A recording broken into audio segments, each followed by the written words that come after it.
Solfilius was a truly draining place to be. The surface of the wretched planet was pounded with scorching heat from Coronis, the star that Solfilius swung around closely. The atmosphere was harsh and thick, frequently caked in the volatile dust that covered the planet's surface. During the night, the planet would snap into a frozen state. Just about every bone in your body would become brittle without any protection.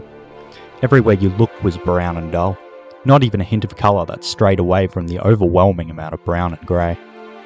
Justin was utterly clueless how the people on this planet worked here. He would lose his sanity if he had to stay here for more than a few days. Despite this, numerous people stayed here for a week while they worked, before leaving to go home. Justin had no clue how they managed such an undertaking. It wasn't just the natural environment of this planet that made it truly depressing. It was the vast array of industrial equipment here. Justin's accommodation was located on the top of a wide ravine. His single window overlooked the depths below. The ravine was littered with all kinds of mechanical machines. What stood out most were the three gigantic, dystopian-like drills that stood upwards out of their ground. They had seen heavy use and were covered with swathes of rust. Large proportions of their paint had flaked off, and the large NFMC logo, the mining company that was in charge of all mining operations on Solfilius, could only be made out on one of the drills now. The wide expanse of land below looked like something out of an apocalyptic movie. Extending from the scaffolding that supported the drills were large conveyor belts that transported raw ore from the drill into large hoppers. Trucks would drive underneath these and transport the ore into awaiting transportation ships to be shipped off the planet and onto the next planet over, Adusta, where the ore was to be processed. Despite how utterly repulsed Justin was by Solfilius, he knew it was of utmost importance to the interstellar frontier. The major export of the mining facility here was Staminite. Staminite is typically found within dense areas of matter, such as in nebulae or other supernova remnants, especially towards the centre of the galaxy. It is found more often in asteroids and high debris areas than in planets. Because of this, Solfilius was a very strange outlier. It was a planet, and yet Staminite is incredibly abundant on its surface. This never failed to baffle Justin. Was it simply by pure chance? Did the stars happen to align themselves in just the right way to form gigantic swathes of it here? Justin thought that he should ask someone about it sometime. What made Staminite so precious was its role in spaceships. It has the ability to warp space-time incredibly effectively, allowing ships to move through the interstellar void at rates never seen before. Solfilius was 3,500 light-years away from Earth. Using the old graviton drive ships, the trip took a couple of months. Using the new Staminite ships, it takes a week. The appeal of ships that were 8 times faster than the old graviton ships quickly got the attention of ship manufacturers, and production of the ore skyrocketed when Solfilius was discovered. Solfilius and its resources are heavily regulated by various international treaties. The NFMC is the only company allowed to mine on its surface, and the company is closely monitored by the international community. Although the presence of tyrannical corporations and governments around the world took a sharp decline during the 2050s, allowing any group to unfairly exploit the resources of Solfilius could be catastrophic, extremely damaging to the interstellar frontier and the world economy as a whole. Solfilius was rather different compared to where Justin worked. Justin worked in an orbital gateway to and from Solfilius, high above its surface. The gateway was run by the international community, and served as a border point of sorts. They were common around the interstellar frontier. The gateway served as a quarantine and security checkpoint, to ensure any potentially lethal alien diseases stayed on the planet, and any illegal goods were kept off of the planet's surface. Justin was the overseer of the whole gateway. His job was very important to get right, otherwise, disaster could ensue. Fortunately for Justin, his stay on Solfilius was short. He would depart tomorrow, after he helped sort out some logistical issues with the spacecraft. Justin was a specialist in logistics, and he was excellent at tackling any job that had anything to do with the field. For the time being, his co-overseer, Randy, would be taking care of all operations aboard the orbital gateway. Solfilius had a similar day cycle to Earth, completing a full rotation only a couple of hours faster than Earth. Justin figured that he might as well focus on the positives.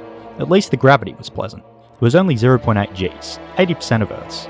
He hated wearing an exoskeleton. Fortunately, he only needed to put on a rebreather here. Justin got up off of his bed and began to walk over to the door to his room. Before he got to the door, he grabbed some of his stuff. He took his phone and wallet. Lastly, he grabbed the rebreather that was hanging up on the wall. Rebreathers allow for a person to breathe in an atmosphere similar to that of Earth, but not so similar that they could breathe in it for a prolonged period of time. They are like surgical face masks, but bulkier. Justin walked out of his room and down the hallway to the airlocked exit. He walked into the airlock after putting his rebreather on. The door shut behind him. Atmospheric purification in process. Do not remove your rebreather, spoke an electronic voice inside the airlock. Air whooshed through the chamber. The door outside then opened. Justin walked out and onto the asphalt car park. He had been provided with a car to use during his stay. The cars here were mainly hydrogen powered, but some were electric. Justin had been provided with an electric car. He got in the vehicle. The cars were airtight, so breathing inside was made a lot easier. Air hissed as it was filtered out with breathable air. Justin took his rebreather off. It was his first time inside one of the NFMC cars. He liked the style of them. They felt pleasant to be inside, and the seat was comfortable. He started up the car and drove off in the direction of the NFMC Council meeting chambers. There, he was to meet with the head overseer of the planet, John Wilkins. Justin had spoken to John once or twice for work purposes. He knew very little about John. Justin was unsure of why he was to meet with someone of such a high rank like John. He could only assume that the problem must be severe, especially considering that John insisted on bringing him down from orbit instead of using someone already on the planet with some logistics knowledge. The Council meeting headquarters wasn't far away. It was mapped out on the car's navigation system, and the drive was only a few minutes. Justin didn't know what to expect from this job. He was given little information about what was going on down here with the spaceships. Something seemed off. John seemed like the type to communicate things clearly. John also seemed the type to value efficiency, and bringing Justin down from orbit to do this job hardly seemed efficient. However, Justin figured that all would be revealed soon. Justin pulled up to the building that his navigation system took him to. He parked the car, put on his rebreather, and got out. The building was coated in a thick layer of dust. The only thing visible from the outside were the windows, and that was only because they were cleaned regularly. Justin walked inside. The door shut automatically behind Justin as he made his way into the airlock. Atmospheric purification in process. Do not remove your rebreather, spoke the electronic voice over the speaker in the room once more. A hissing sound came from the walls as air was rapidly moved through the room, making it safe to breathe. Atmospheric purification complete. You may now remove your rebreather, spoke the voice once again. Justin walked forward and out of the airlock. In front of him was an octagonal-shaped room with a large table in the centre surrounded by chairs. The smell was distinct, like a new car. The decoration was rather bleak, and the room lacked depth. It would have looked nicer with a coat of paint or some decorative items. Justin took off his rebreather. Then, a door on the opposite side of the room to Justin opened. A man walked forth from it. His uniform was more formal than what many of the other workers on Solfilius were wearing. His hair was short and well kept, and his shoes were well polished. The man had strong facial features and darker skin. Justin could only guess this was John. "Good morning, Justin. I am Overseer John Wilkins," spoke the man. His voice was very deep and authoritative. "Good morning, sir. You wanted me here to deal with some logistical concerns, correct?" Justin replied, feeling a little intimidated. "Well, not exactly. You were here for a different reason. I cannot tell you the real reason over the radio. It wasn't a confidential means of communication with you," John replied. Justin began to worry a little. What really was his purpose here, and why did it need to be kept secret? "Confidential? What's my actual reason for being here?" he questioned, slightly concerned. "Come with me," John responded. John began to walk back through the door he came through, and into the hallway behind him. Justin promptly followed him. Beyond the hallway was a flight of stairs. The stairs then ended and opened into a small room underneath the octagon above them. This room was underground. It was well lit, and in the centre was a large table, with a large model of Coronis displayed on its surface, with Solfilius orbiting it. John and Justin both entered the room, and a door closed behind them, sealing tightly shut behind them. "Justin, what I am about to tell you is extremely serious. This is currently confidential information," John said to Justin. Justin's concern grew. John had a stern look on his face, undertoned by worry. "Look closely at Coronis on the model. Do you notice anything unusual about it?" John asked Justin. Justin looked carefully at Coronis. Nothing seemed out of the ordinary at first, until he spotted one spot on the surface of particular interest. The spot was glowing with a white light. It was substantially brighter than the rest of the model. "Yes, that's it," John said. Justin was a little startled by John's ability to so easily pinpoint where he was looking. He clearly had a lot of experience dealing with people. "Justin, that spot is a highly active part of Coronis. A team of astronomers noted its presence yesterday," John continued. "Solfilius was a large mining outpost. They needed people to do all sorts of jobs. On its surface were numerous scientists gathering information about the planet, its rocks, features, the star it orbits, and a whole lot more." Justin was confused. Why was this dot such a concern that he would need to be addressed about it in secret? Nonetheless, he trusted John. He had worked here for years and had lots of experience. "So John, why exactly does this need to be kept secret?" Justin asked John, puzzled. "Justin, it might be best if you'd sit down for this," John said. Justin took a seat on one of the chairs in the room. He could feel his heart pounding inside his chest. He felt himself starting to shake. He tried his best to remain focused, despite how all of this was making him feel. "The scientists believe it will shortly eject a coronal mass ejection of an unprecedented scale.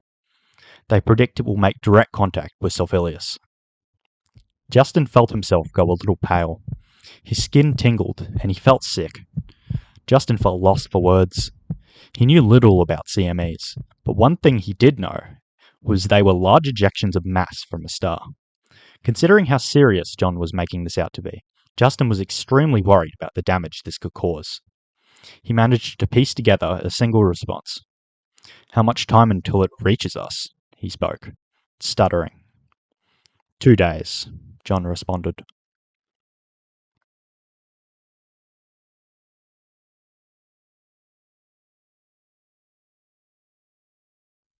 Chapter 2. 44 hours until impact. Justin and John had made their way outside and were about to enter a car. There are 10,000 people who work here. As I'm sure you're aware, getting them all off the planet with the ships we have access to is impossible within 2 days. Currently, there are no inbound passenger ships, nor are there any on the planet currently, stated John. Justin knew John was right.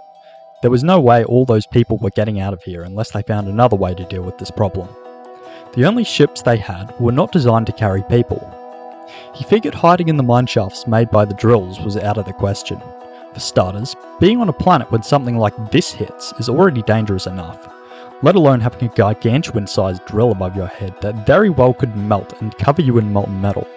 A CME of this scale is very powerful, after all. You're right about the ships, John. Unfortunately, I don't think keeping them all here is an option either. The CME is going to be too powerful to wait out under any kind of shelter we have access to. We need to evacuate everyone, Justin responded. The real question is how, John replied. The pair got in the car. They closed the doors and air began to hiss as it was filtered through the vehicle. John was in the driver's seat. Where are we headed? Asked Justin. We're headed to the shipyard. I organised to meet the other Solfilius Council members there to discuss the situation further, John replied. Sounds like a good idea to me, Justin replied, satisfied with John's plan. Justin was astonished at how well he was handling all this right now. The news he was delivered earlier was horrible, but right now, he was holding up quite okay. He cared deeply about the safety of others, but what John said to him shook him to his core. He was utmost grateful that he hadn't broken down in that moment. Justin looked out the window at the bleak and draining landscape. It really stirred up a sense of dread in him. Something about it just had a certain horrible energy. It almost felt like a reflection of how he felt just before, and how he continued to feel now. From this part of the planet, he could see the drills better than he could from his accommodation. They were ugly, but it was impossible to deny how impressive they were. All three were at least 30 meters tall. Building something of that proportion was already impressive on Earth, let alone on an isolated planet in interstellar space.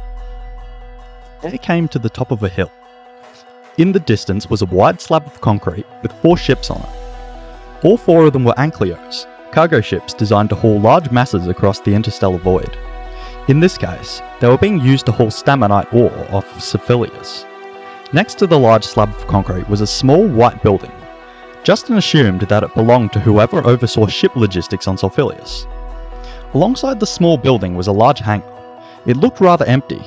The hangar was where the workers maintained the ships. The maintenance wouldn't have been anything excessively complex, however. Most of that would be done on Earth, where there was far greater access to specialist workers and resources due to the complex nature of the ships. We're going to have the meeting in the small white building adjacent to the landing pad. The council meeting headquarters we were in before isn't secure enough for my preference, so it isn't a good place to talk about the emergency, John stated. John pulled up to the building. From this distance, the building looked a lot simpler than the council building. There were already a few cars here, presumably belonging to the meeting participants from the council. John and Justin slipped on their rebreathers and got out of the car. John and Justin stepped up to the office. The door opened, letting them into the airlock room. The airlock cycled and they walked inside. There were multiple people already inside, Justin and John taking the total to 10. The room was rather cramped with all these people in here. The building was clearly only designed to accommodate 3 or 4, maybe 5. The atmosphere was tense, and the amount of people in the room wasn't helping. All the shutters on the windows had been closed. The desks and other furniture already in the room had been shifted to the sides of the office. A large meeting table had been formed in the centre of the room with a few tables to make communication between everyone easier. There were 10 seats at the table, 4 on each long side and 1 at each end. The 8 council members were all seated at the tables. One of them stood up. She was Chinese and had short black hair that came down to her shoulders. She was rather short. She was wearing a similar uniform to John. Justin could only guess that she was quite high up in the ranks. "Good morning, gentlemen," the woman in question spoke. "You must be Justin. My name is Min Robbins. I'm Vice Overseer for Solfilius. Please take a seat. We have a lot to discuss." Min sat back down. Min sounded polite and well-mannered. She came across as a friendly and approachable woman, despite her serious expression in the moment. Justin took a liking to her. Justin took a seat at the foot of the table. Min was seated at the opposite end of the table to Justin on his left-hand side, right next to the table head where John sat. "John, I'll let you take things from here," Min said. John proceeded to walk up to the head of the table and take a seat. "Good morning, everyone. As I'm sure you are all aware, we have a dire situation on our hands. I would like you all to meet Justin. He is here from the Solfilius Orbital Station. He oversees all operations up there and he is an expert in logistical matters," John said, addressing the council. "Good morning, everyone," Justin replied. The council members looked at Justin. A few said hello, the others waved or gave some other polite gesture. None of them smiled in response. Justin didn't blame them for looking unhappy. This was an incredibly serious situation they were discussing. Justin felt very tense and stressed. He imagined they felt the same.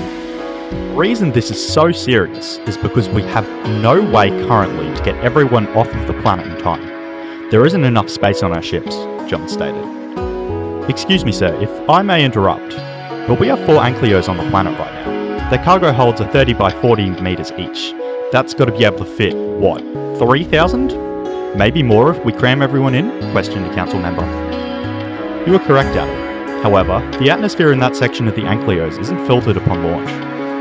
It was only ever designed to hold ore and other types of non-organic cargo. Everyone's rebreathers would run out quickly if they stayed in there. The sections of the ship designed for people are far too small to contain everyone. Unfortunately, that idea is out of the question," another council member replied. That's a good point actually," Adam replied, diving back into thought. "Now everyone, there is some more important information I need to tell you. For the sake of time, I request that you hold off on questions and further discussion until the end," John asked at the council. "Starting from now, we have 43 hours until impact. Time is of the essence, and we must move quickly.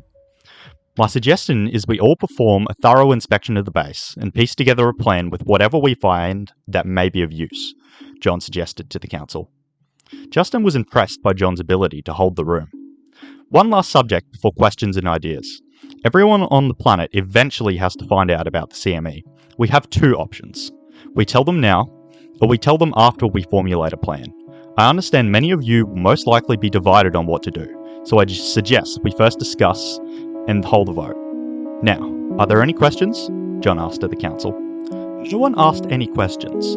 Justin could only assume it was because they knew what was going on. To be a council member here, you had to be very well organised and well informed about what was going on around you. Very well then. Does anyone have any ideas they would like to put forth? John asked.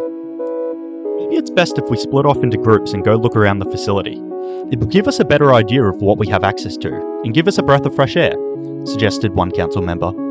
Phoenix, there's no such thing as fresh air on this planet, another council member joked in reply. They got a couple of smirks and chuckles out of a few people in the room. Phoenix also had a chuckle at their own expense. Even John couldn't help but smile a little. A little humour can go a long way in a situation like this. It helped to relieve tension, and helped everyone relax a little. Phoenix, I think that is a good idea. Is everyone else in favour? John asked of the council. Many people in the room replied with a yes or an approving nod. Justin didn't see or hear anyone in disagreement. He also thought this was a good idea. Very well then. Justin will be with me. We will start in the construction and fabrication warehouse, John stated. Justin had no objections. He knew no one here except for John, albeit not very closely.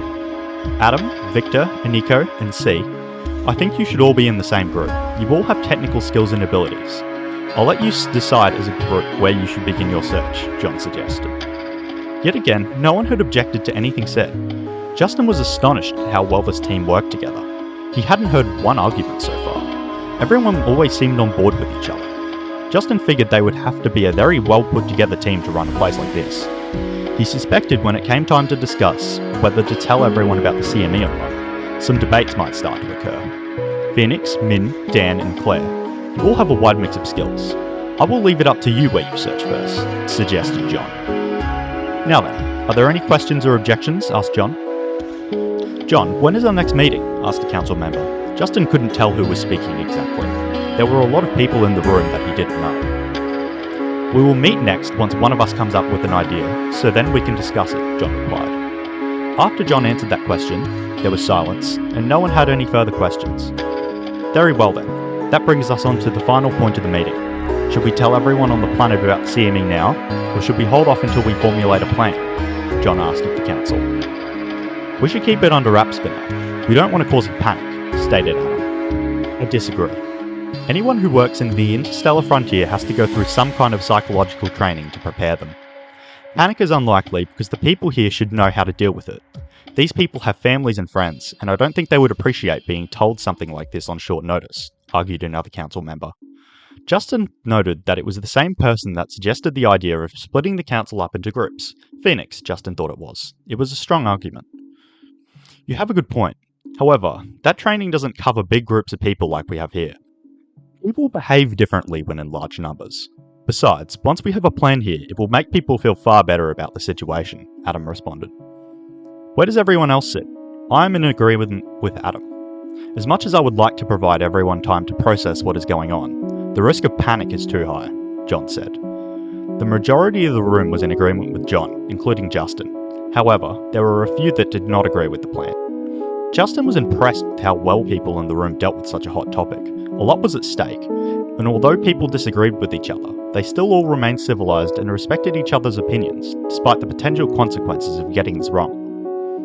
Well then, I believe that concludes our meeting. We need to move quickly. We have not a second to waste. We will meet again once one of us has a plan. But before you all go, have any of you decided where to begin searching? John asked. We're sticking to your suggestion, John, Adam replied. We are headed to the research lab to find a scientist or two and see if they can help us. We are going to pick people that we can trust to keep it a secret, responded Phoenix. Justin admired Phoenix's integrity. They were sticking with the plan of secrecy even though they disagreed with it just moments earlier. Excellent to hear, John responded. Everyone then began to get out of their seats and walk out, including Justin and John. The 4 technical council workers headed off to inspect the spaceships, while the other 4 got in a car and headed off to the lab. Chapter 3 41 Hours Until Impact. John and Justin once again got inside of their car. They headed off in search of anything that may be of use to their cause at the base. They were travelling fast. They couldn't afford to lose time. The road kicked up dust as they flew along, leaving behind a giant plume in their wake. I think the best place to start looking is to the 2 warehouses across the ravine. The warehouses are responsible for the construction of assets on the planet and their maintenance. I suspect they will be filled with all sorts of useful parts and tools, suggested John to Justin. John had an astonishingly calm demeanour. His stoicism impressed Justin. Justin suspected that his seemingly hard outer layer was formed under the pressures of leadership. John carried a huge burden of responsibility. He was in charge of running the entire Solfilius mine. If something happened to the mine here, the vast majority of humanity's spaceships would be rendered inoperable. Because so many people rely on him, John refrained from expressing emotion, for better or worse. He did not want to appear like he was under stress, or give off any impression that he is unfit for the job. It's definitely a good place to start. I'll bet there's all kinds of useful stuff in the warehouses, Justin replied. The main reason I want to head to the warehouses first is that there are many talented engineers there, some of the best we have on this planet. I figured it would be beneficial that we have at least one helping us out, since our head engineer is currently busy trying to help us in other ways, John said to Justin. You have a good point there. The brainpower of an engineer would be very useful to us, Justin replied. John carried on driving towards the warehouses. Justin was deep in thought. He had been doing some thinking about the CME. Did they have no planet evacuation plan in place? He thought it would be best to ask. John, is there any reason there was no planet-wide evacuation plan in place? Justin asked. When the base was first built, a CME event like this one was never on anyone's threat radar. So, the buildings we have here were deemed adequate for protection against environmental threats. However, against something of this magnitude, they stand no chance. My presumption is that we pulled the metaphorical short straw in this scenario we're in, John replied. John's reply made sense, Justin thought to himself. Although Justin had heard about CMEs being powerful enough to take out satellites, or damage a planet's ozone layer, he had never heard of any such thing occurring of this magnitude. If anything, this was a once-in-a-lifetime event. John drove the car down a large ramp into the ravine. They needed to venture across the ravine to get to the warehouses. To their left in the distance, the mining drills were once again in view. Justin could now see them closer. His mind had not changed about them one bit. In fact, he thought they looked even uglier up close. They were caked in rust and debris. The drills had clearly been at it for years. Justin knew a little bit about how the NFMC extracted the precious Staminite from the ground. The workers on Solfilius would firstly find a suitable spot for drilling. Then, they would assemble a large frame to support the drill. The drills were modular, and could be assembled and disassembled relatively easily, a bit like a carnival ride back on Earth. Next, the drill would be assembled and fitted onto the frame. Normally they will keep the drill in place to mine for a few months before it then needs to be moved again. Typically because the hole it has been drilling has run out of Staminite to mine. Afterwards, they fill in the hole with rock and sand from the nearby area. Justin wanted to strike up a conversation with John about the drills, because he was interested in the mining process. However, he thought now may not be the best time. Both had an extremely important job to do. John had driven the car to the other side of the ravine now, and was heading up the ramp on the other side. They were getting close to their destination now. The car eventually made its way onto the top, and they could now see two large warehouses in the distance next to each other. The one on the left was the construction and fabrication warehouse, where they were headed to first. Justin, as I'm sure you are aware, it is of utmost importance that we do not raise suspicion or let anything get out about what we are here for. Thankfully, I know a few of the talented engineers here well enough to trust that they will keep our secret under wraps, John informed Justin. You can count on me to keep it a secret, Justin replied. Justin had never been into the construction and fabrication warehouse before, but he assumed it was big and that a lot of people worked there. As the car approached the warehouse, Justin could see what it looked like better. From the outside, it looked like it was in worse shape than a lot of the other buildings around the place. The outer walls were covered in rust. The fine dust of Solfilius had been swept across the building for many years, which in turn stained the lower section of the walls a brownish-orange colour.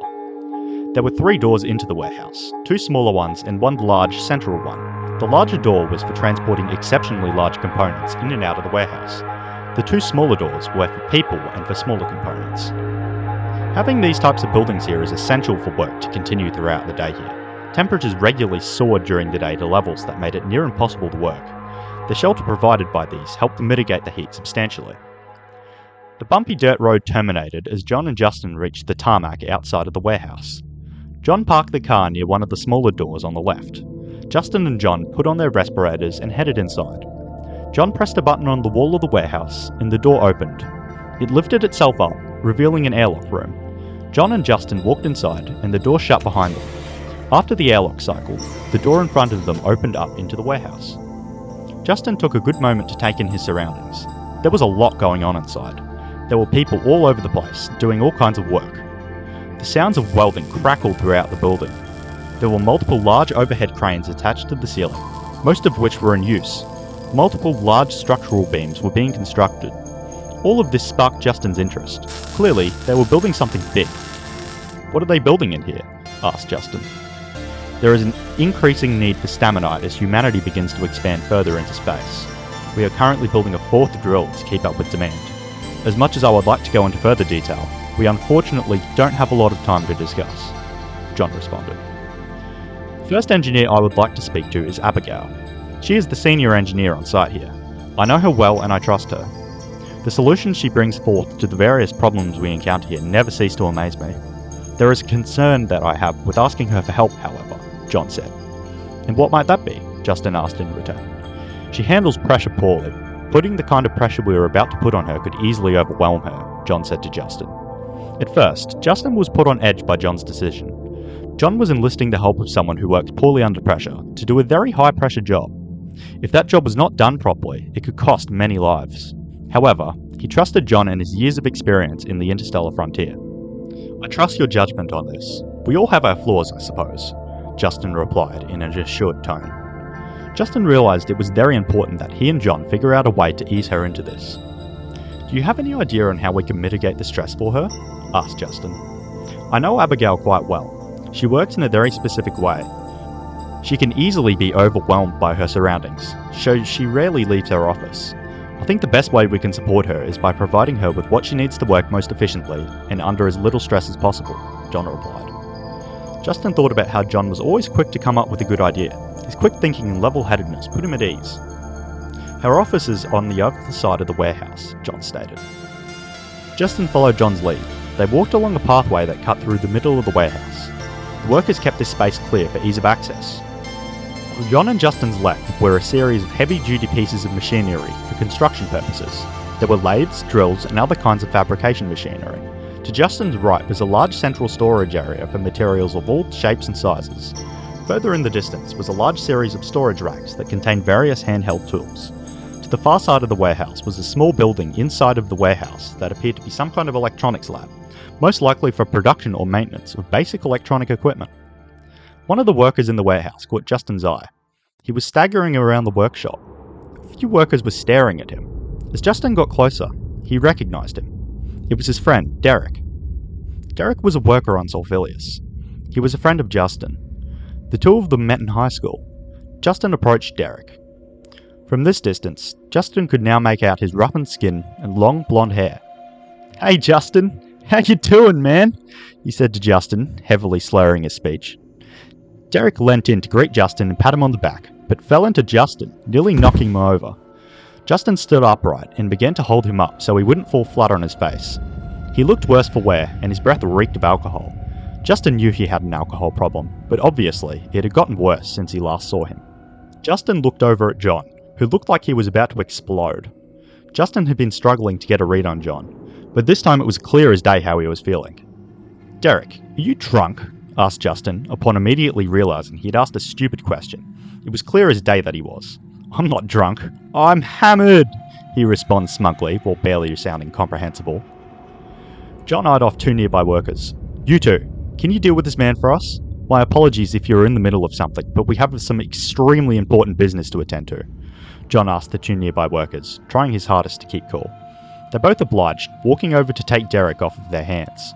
They seemed rather keen to get him out of here. They were probably both worried that he was going to get someone hurt, Justin thought. Justin was both surprised, but also not by this incident. He didn't realise how bad Derek's alcohol problem had become, but the fact that he was drunk at work didn't take him aback. The workers took Derek by the arms and escorted him out of the warehouse. "Come on, man, loosen up a little," slurred Derek at John. "Derek, was it? I'm sending you home the next opportunity I get. Your position here has been terminated," John yelled. Justin was disappointed by what had just unfolded in front of him. Derek could be reckless sometimes. This was a step up from his normal behaviour. To add to all of this, he had just lost his job. Justin felt sorry for Derek, but Derek had no one else but himself to blame. He turned up drunk. What puzzled him, however, was how he got drunk in the first place.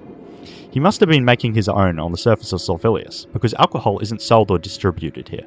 Justin figured it was safe to rule out smuggling, because security was extremely tight at his gateway. John looked like he was beginning to calm down. "Let's get going. Time is of the essence," said John in an attempt to move along. The pair began to walk towards Abigail's office once more. "Did you know him?" John asked Justin. "He was a friend of mine from high school. I went to the same school in Australia as him for a couple of years as an exchange student, before returning to Canada. I always knew he had an alcohol problem, but I never realised how bad it had gotten. I offered my support to help him with his addiction.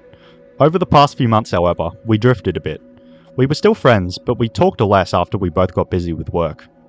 Over that time, he must have fallen back into drinking. I guess he figured out how to make his own alcohol on Solfilius," Justin replied. "I'm sorry about what just unfolded," John replied. "It's not your fault, of course, but thank you," replied Justin. "I am sorry for making the decision to fire him too. Unfortunately, I was left with no choice. Behaviour like that in a dangerous work environment like this required my action. Someone could have gotten seriously hurt, including Derek himself," John said to Justin. Justin wasn't mad at John's decision at all. He had every reason to fire Derek. "That's okay, John, don't be. You did what you needed to do. It might even help him to push him away from alcohol," Justin replied. The pair had now reached the other side of the factory. Abigail's office was up a flight of stairs. John and Justin walked up the stairs to her office. John knocked on the door. The door to Abigail's office then slid open. Abigail was sitting inside, working on some blueprints that were scattered all over her computer screen. Abigail was small in stature. She had short pink hair and blue eyes that stood out. She turned around on her office chair to face John and Justin. "Hello," she said, greeting the pair without eye contact while she focused on her work. "Hello, Abigail. This is Justin. He is here from the Solfilius Orbital Gateway. There is something urgent that we need your help with," replied John. "What do you need my help with?" she replied.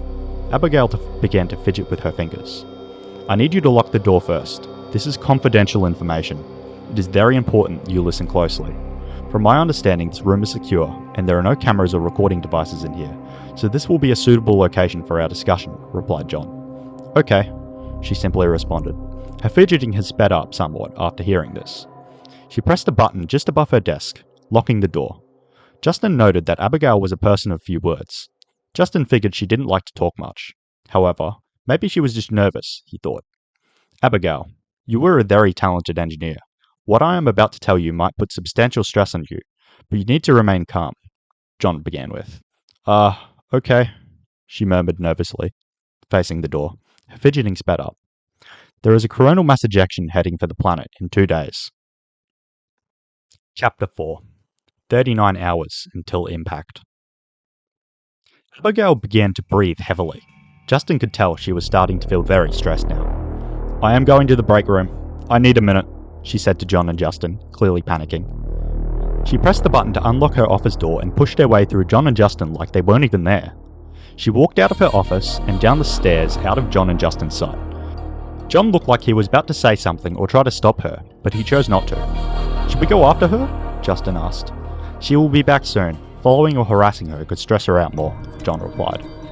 Justin hoped Abigail was okay. He knew how stressful this must be for her. He just hoped that she would be back soon. They had very little time. Justin could feel himself getting tense and stressed. He completely understood why Abigail reacted the way she did, however. He had experienced a similar feeling to what she was going through right now, just earlier today. Justin figured it would be a good idea to strike up conversation with John to take his mind off of things for a little bit. The pair had nothing else to do while they waited for Abigail to come back, after all. Justin always wanted to know more about the mine here, so he figured it would be a good conversation starter. "John, how do they process the Staminite ore after they ship it off of Solfilius?" Justin asked. "Why do you ask?" John replied, looking a little puzzled. Justin figured he was confused by the out-of-the-blue question. "Well, I thought it would be good to take our minds off of all of this for a bit while we wait for Abigail to come back," Justin replied. "Very well then," John replied back. "As I'm sure you're aware, they ship it over to Adusta. I don't know much about the process. Adusta isn't my domain, and another overseer is in control of the facility there. The NFMC processes it off-site for a reason. Adusta is small, so the gravity there is a lot weaker. It makes moving around the heavy ore a lot easier. It's the closest planet to Coronis too, so it receives a lot more solar radiation than Solfilius. Staminite processing is an energy-intensive process, so the radiation provides plenty of solar power. The usage of solar panels avoids the hassle of transporting DT fuel all the way out here for fusion reactors," John replied, while Justin listened intently. "It's fascinating to hear about the process behind it all. Honestly, if I had my time over, I would have studied something in engineering or science," Justin replied. It is an excellent field to get into. There are almost always job vacancies here on Solfilius if you were ever looking for a career change, John replied. I'll keep that in mind, Justin replied. Justin took a look around Abigail's room. It was very neat and organised. It looked like everything had its own place. The room was very clean. Justin could not spot a single mark or speck of dust. It was a welcome break from the rusted drab that covered every inch of this planet. Justin could easily see why Abigail spent so much time here. Justin spotted a map of the planet on Abigail's computer monitor. It seemed to be a plan of how the workers were going to be moving the components of the new drill down into the ravine. Judging from what he could make out on the image, it looked like moving the drill would be a mammoth of a task. Alongside the map were a bunch of other tabs with various documents and drawings on them. From what Justin could see, it looked like Abigail had been keeping herself very busy recently. Setting up this new drill must be a lot of work for her. Suddenly, a small light next to Abigail's office door turned green, followed by a clicking sound. The door slid open and Abigail walked inside. I feel better now, but I am still stressed, Abigail said in her distinctive tone of voice. I am glad you feel better now, Abigail. I understand how much pressure I just put you under, and I am truly sorry. However, I promise you all of this is not in vain, and I am very confident that you can help us. We will provide as much support as you need to perform your job, if you choose to accept our offer, John replied. There are a few things that will not work. The ankylos that we have on the planet cannot carry everyone off. Sending out for a call for help will not work. A communications cache will not arrive on any planet or ship for them to have enough time to help us. Building a shelter or hiding under an already existing building will not work. The CME will be too powerful and it will destroy anything that we can hide under or build in 2 days. Moving to the other side of the planet will not work. The CME will reach us there. Hiding underground will not work. Judging from our current maps and scans of the planet, there are only a few caves, but none of them are big enough to fit anyone or are deep enough to avoid the heat. Evacuating everyone into the Solfilius orbital station will not work. There is not enough room in the station to fit everyone, and the station cannot move from its current orbit out of the CME anyway, Abigail blurted out, trying her best to get out as much information as possible. Justin was shocked at how quickly Abigail was able to rule out all those options in just 10 minutes. Justin looked at John. He looked impressed, but not surprised. It seems like his choice of help was a good one. Abigail, that's very impressive. Did you figure all that out while you were out of the office? Justin asked. I did on my walk back after I calmed down, Abigail responded. Justin was now even more impressed than he was before. Abigail, do you have any ideas on how we can get off this planet in 2 days? John asked. I was just getting to that. About 2 kilometers from here is a Bronto. It is a very big ship that was once used to transport the Staminite ore, but after the introduction of the ankylos, the Bronto was replaced as the ankylos were cheaper to run and maintain. It's in a state of disrepair, but we might be able to get it in working condition within 2 days if we work hard enough, replied Abigail. Justin felt a wave of relief flow over his body. It seemed like they now had a feasible plan that also had a good chance of working. Justin noticed that John's eyes seemed to light up. It looked like a heavy burden had been lifted from his shoulders too. Abigail, that is an excellent idea. I had completely forgotten it was abandoned there after the introduction of the ankylos, John replied, his spirits clearly uplifted. It seemed rare that John would ever forget something so potentially useful like the abandoned Bronto. He was always very put together. He was under substantially more pressure than he was normally, however. Justin assumed that everything going on around him caused it to slip his mind. Well then, it seems like we have a plan. I am going to contact the other council members and organise a meeting for this afternoon. We can discuss our findings there and figure out how we want to approach this, John stated to Justin and Abigail. John took out his phone. The NFMC phones provided to the staff on Solfilius allowed them to communicate anywhere on the planet. They functioned as a mix between a conventional 2-way radio, regular Earth phone, and much more. Justin had one too. John spoke into the phone, addressing the Solfilius council members. Everyone, we may have found a solution.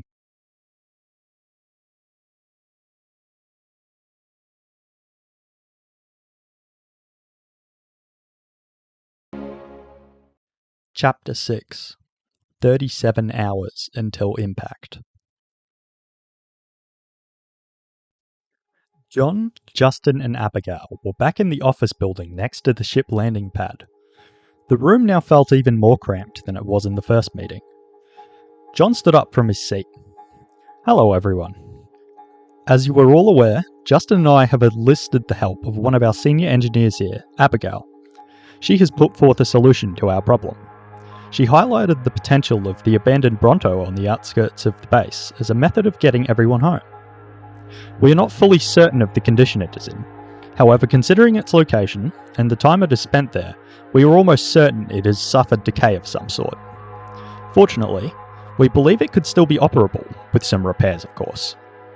I would like to hear your opinions on this idea, John said. I think this idea sounds sensible. It's certainly the best we've got so far, Min, John's co-overseer, replied. I think this idea has some very good potential. However, I'd like to discuss my previous idea in more detail. I was thinking about it, and perhaps it would be possible to build 4 large oxygen scrubbers for the Anklios in time to get off the planet, suggested one council member. Justin remembered him from one of the previous meetings. That was Adam, and he was quite an active participant last time. Thank you for your input, Adam. I am by no means an engineer, but air filtration systems, especially ones that are big enough to filter a space as large as the cargo bay of an Anklio, are rather complex machines. The amount of people who would be able to work on the air filters would be limited, as there are only a handful of workers on the planet who are able to build and design such devices. Not only that, but we would have to build 4 of them. Although your idea has some potential, repairing a ship that many of our technical workers already have a good understanding of is a far safer strategy in my opinion, especially considering that the Bronto's cargo bay already comes equipped with oxygen scrubbers. Unfortunately, I think it is far too risky in comparison to our alternative, John replied. Adam seemed to understand John's opinion of his idea and where John was coming from. Justin was siding with the Bronto idea. Although modifying the Anklio seems simpler and more reliable on the surface, fixing up a huge old ship would actually be far safer, because it would be a more familiar process to the workers. There would also be a higher quantity of workers who would be able to help out with repairing the ship, speeding up the process. The odds of getting the air filters finished in time were rather grim. Well then, does anything they would like to say or suggest? John asked. No one responded. Very well then. Should we vote on the 2 ideas? John asked. Everyone agreed to vote now. All in favour of air filters on the Anklios, raise your hand now, John asked. No one in the room raised their hands. All in favour of repairing the Bronto, raise your hand, John asked. The entire room raised their hands. It seemed at this point the Bronto was truly their one and only hope. Well then, that settles the decision. Justin, Abigail and I will go and inspect the ship to see what kind of condition it is in. After, it will be time to tell everyone on Solfilius about the CME. Excellent job today all. Good luck out there, John finished with. After John had finished speaking, everyone got up out of their seats and made their way out of the cramped office to attend to whatever matters they had to. John, Justin and Abigail got inside of their car. John was once again driving. He took off in the direction of the abandoned Ronto. How good of a condition do you think this thing will be in, John? Justin asked John. Abigail interrupted. The ship will have sustained substantial corrosion and weathering damage, but we should be able to repair it in the time we have left, she spoke. Oh, thank you, Abigail, Justin responded. Justin noticed for a while now that Abigail had very distinctive and repetitive mannerisms. She would often fidget with her hands in specific ways, and she would rock back and forth when speaking. He figured a lot of people would find it annoying or awkward, but he didn't mind. It's what made her her, he guessed. Justin had a hunch about Abigail. He suspected she might have autism. He didn't want to ask, as he didn't want to seem rude. A few things gave him this idea. Her repetitive movements, her hyperfixation on engineering, her unique tone of voice, and her sensitivity to the environment around her. Once more, their car zipped down the ramp into the ravine. The 3 drills were inside again. Abigail pointed out the window at a point in the ravine out in the distance. We are going to be building the new drill there, Justin. Our scanners indicate high concentrations of Staminite in that part of the ravine, Abigail informed Justin, excitedly. That's interesting, Justin replied. Abigail seemed rather satisfied with this response. The drills were even uglier up close, Justin thought. However, he knew they were fascinating pieces of machinery that had a very important job. Building a 4th drill would be no easy task, but it would provide a much-needed boost to Staminite production upon completion. Before long, the car was on the other side of the ravine. John, Justin and Abigail shot up the ramp and back onto the rough sand once more. We are going off-road in a minute or so. Things might get a little bumpy, John informed Justin and Abigail. Thank you for letting me know, John, Abigail replied. John began to turn to the left, veering off the road. The car began to shake and bounce around a bit. Abigail looked uncomfortable. We'll be there soon, don't worry, Justin said to Abigail, attempting to settle her. Yes, I know, she responded with. Justin was a little taken aback by this reply, as it felt a little rude. Justin figured it was just because Abigail was overstimulated, however. After being on the bumpy road for a short period of time, the car began to descend into a shallow valley on the outskirts of the base. Within the valley was the abandoned Bronto.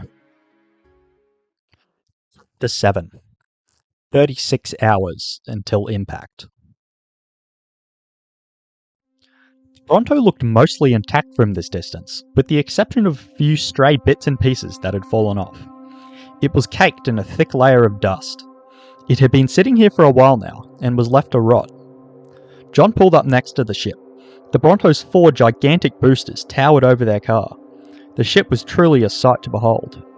Everyone in the car put on their respirators and got out to inspect it. There were a few large rust patches here and there, but no signs of significant exterior corrosion, stated Abigail while inspecting the ship. The trio walked around to the side of the ship. The VTOL thrusters on this side look like they need some work, and maybe need a part or two replaced, but apart from that, they are in good condition, Abigail said. The ship's cargo bulkhead was wide open. Justin, John, and Abigail all walked inside. The bulkhead entryway was huge. The doorway extended upward nearly 30 meters and was equally wide. The inside of the ship was tarnished, some segments more than others. The ship was filled with dust and sand from the planet that had mostly accumulated into a single corner because of the awkward angle the ship was at. Some sections of the ship were rather dark inside, as the light from the open bulkhead did not reach them. This ship is capable of monitoring all its systems digitally from the bridge.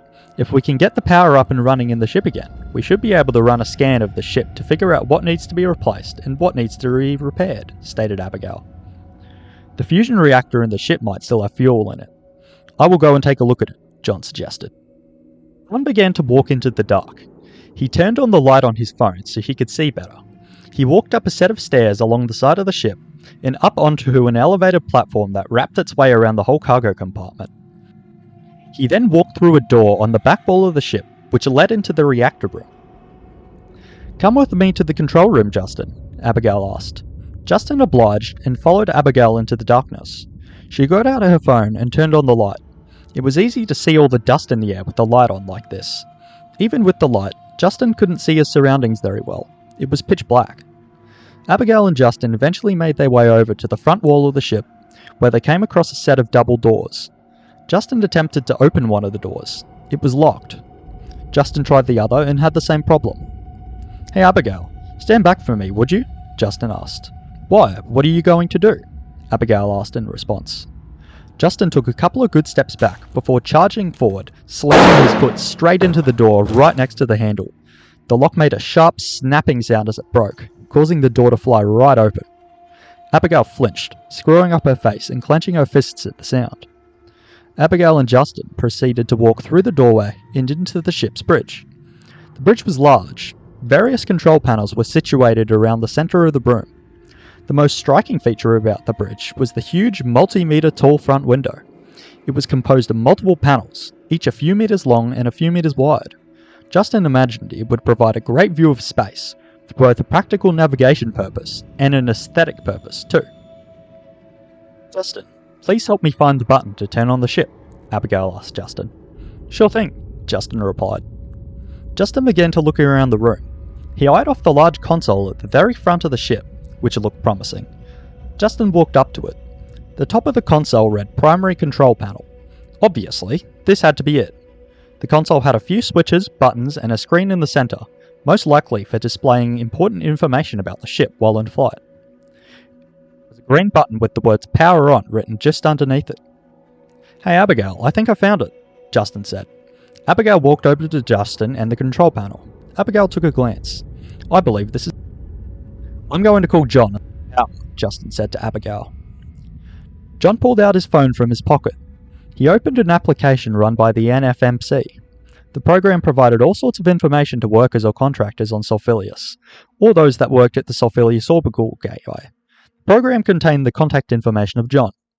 Justin found his phone number and called him. "Hey John, it's me, Justin. Abigail and I are on the bridge right now, and we've figured out how to turn the ship on. How are you going with the power?" Justin asked. "Hello, Justin. I believe everything is set up and ready to go.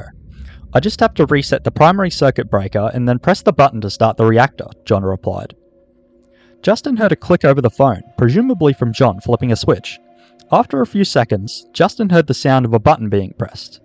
After that, Justin could hear the sound of the fusion reactor roaring to life. "Sounds like everything is set, John," Justin said through the phone. "I believe so," John replied. Justin hit the power on button on the console. The lights came on in the bridge, as well as in the cargo room. All the systems then powered up, and the console screens came to life. The screen for the primary control panel came on too, displaying the NFMC logo for a few seconds, before then displaying a home screen. The screen had a model of the ship on it. On the sides of the screen were a few menus. After a bit of searching through these menus, Justin came across the button to run a full diagnostic scan of the ship. He pressed it. A loading bar came up on the screen as the model of the ship began to flicker and flash in different locations, indicating what was being scanned by the computer. After around a minute, the console returned with a large list of different ship faults. There were a variety of issues with the boosters, the hull, the VTOL thrusters, and a variety of other different ship systems. Abigail was watching the screen with great intent. "There is about as much damage as I expected." "That is good." "Well, the damage isn't good, but we should be able to get it in working order before the CME hits," stated Abigail. Justin liked Abigail's awkwardness. He, for whatever reason, found it charming. He knew that some people probably found it annoying, or it made them uncomfortable, but for whatever reason, not him. He liked it. Suddenly, John walked through the doors and into the bridge, startling Justin and Abigail. "Oh, hey John, we just finished the scan. We've got a lot of work to do, but it's doable," Justin said to John. "I am very glad to hear that. I think our work here is done for now. My apologies for frightening you upon my entrance into the bridge. I should have warned you I was coming in," John replied, picking up that he just startled Justin and Abigail. "Now then, I think it is time to inform all the workers at the base about the CME. The ship hangar will be a good place to gather everyone for a full debrief.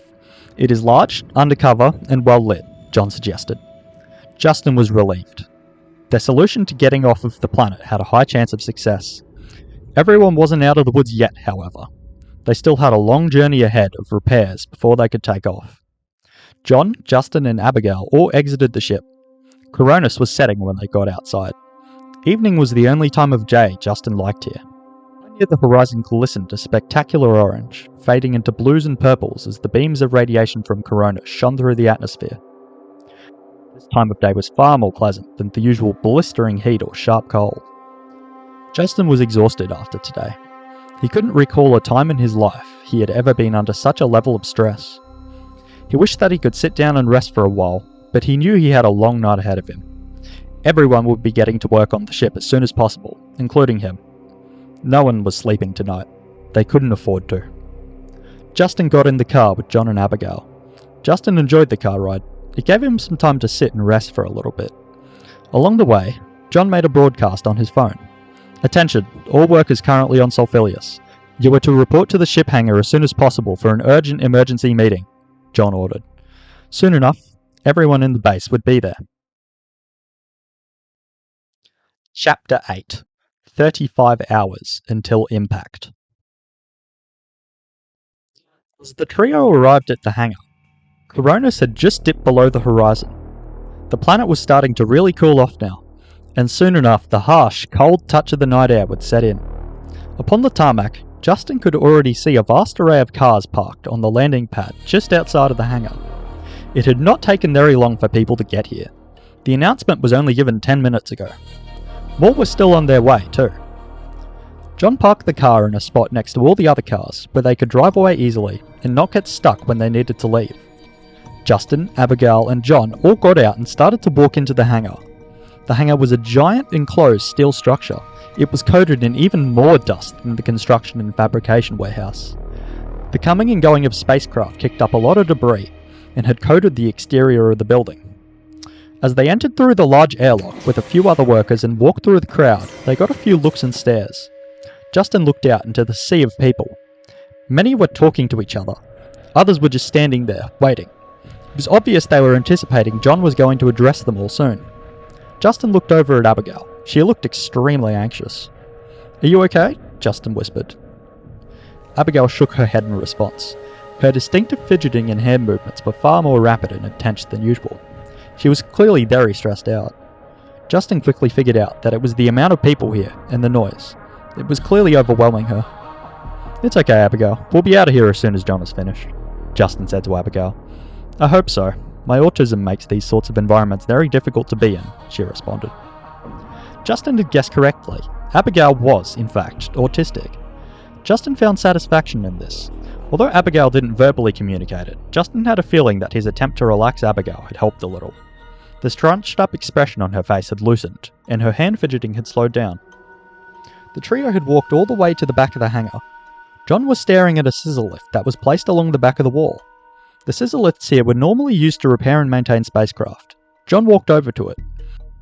He climbed up and into its tray. He then drove it over to the crowd and faced it in the direction of them. He extended it upward slightly so he could address the whole crowd and get the best view of everyone possible. John waited in the scissor lift for more people to turn up. Slowly, the hangar filled up with more and more people until eventually the whole hangar was crammed full. By this time, everyone had arrived. It was time for the speech. There was a lot of noise coming from the crowd. Lots of people were talking, most likely discussing what all of this was about.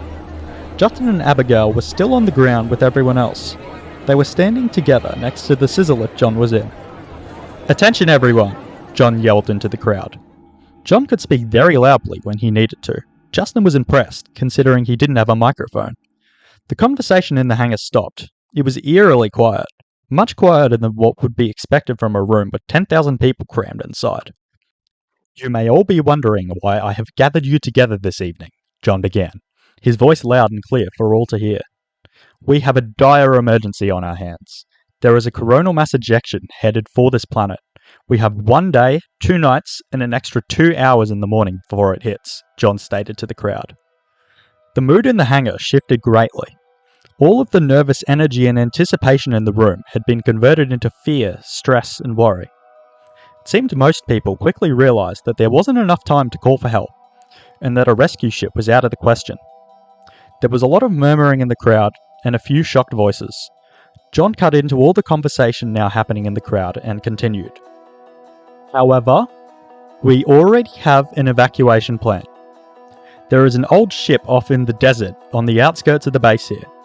Our base and the people currently on it are more than capable of getting the ship operational in the time we have," John continued. "As my last statement implied, there isn't enough room in the ships we have on site to get everyone out of here, nor is there enough time for help to arrive if we send out a message. Currently, this is our best option to get everyone off of the planet in time," John stated. The crowd had calmed down a lot now. Everyone seemed at ease that a plan was already in action. There were, however, still a handful of angry people in the crowd. Justin could hear them yelling at John. "Why hide it from us?" yelled one worker. "What is wrong with you people?" yelled another. Justin could easily tell they were obviously angry. They weren't told about the CME earlier. "I can hear the complaints of a few of you, and I understand your frustration.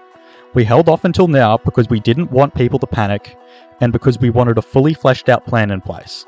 A panic could put us in serious danger," John responded to the complaints, keeping his cool. A few angry people in the crowd understood and calmed down. However, many did not.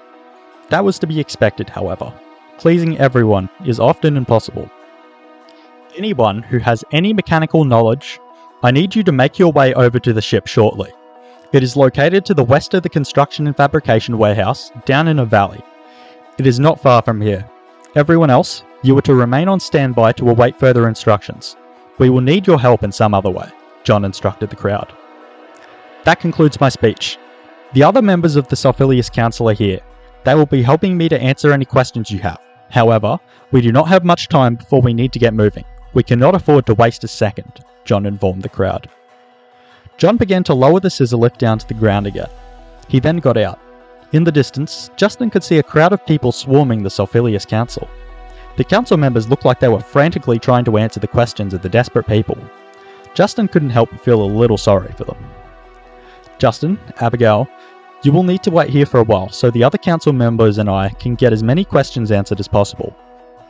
After that, we will be headed over to the ship to get started on a strategy with all our mechanically experienced workers. Justin, since you are the logistics expert, I will be putting you in charge of getting all of the parts and materials to the ship. Abigail, if you believe you can handle it, I will make you head engineer. However, if not, I will give the position to Victor from the council instead. Although Victor has the advantage in terms of leadership skills, you, Abigail, have a significant advantage in engineering knowledge, John informed the pair. Justin had no complaints. He figured that although the logistics job would be very stressful, it would be the best use of his abilities. In some ways, this job was similar to his job in the Orbital Gateway. The Orbital Gateway. Justin began to think about all the people on board. Justin was the overseer of all operations on board. He worked with 5 other people. He had been working there for quite some time now. He had gotten to know his co-workers quite well. He hoped they would be okay. The Gateway had a ship in case something happened on board, and they needed to evacuate for any reason. The ship was an Archeo. Archeos are a small specialized ship, primarily used for evacuations from space stations or larger ships.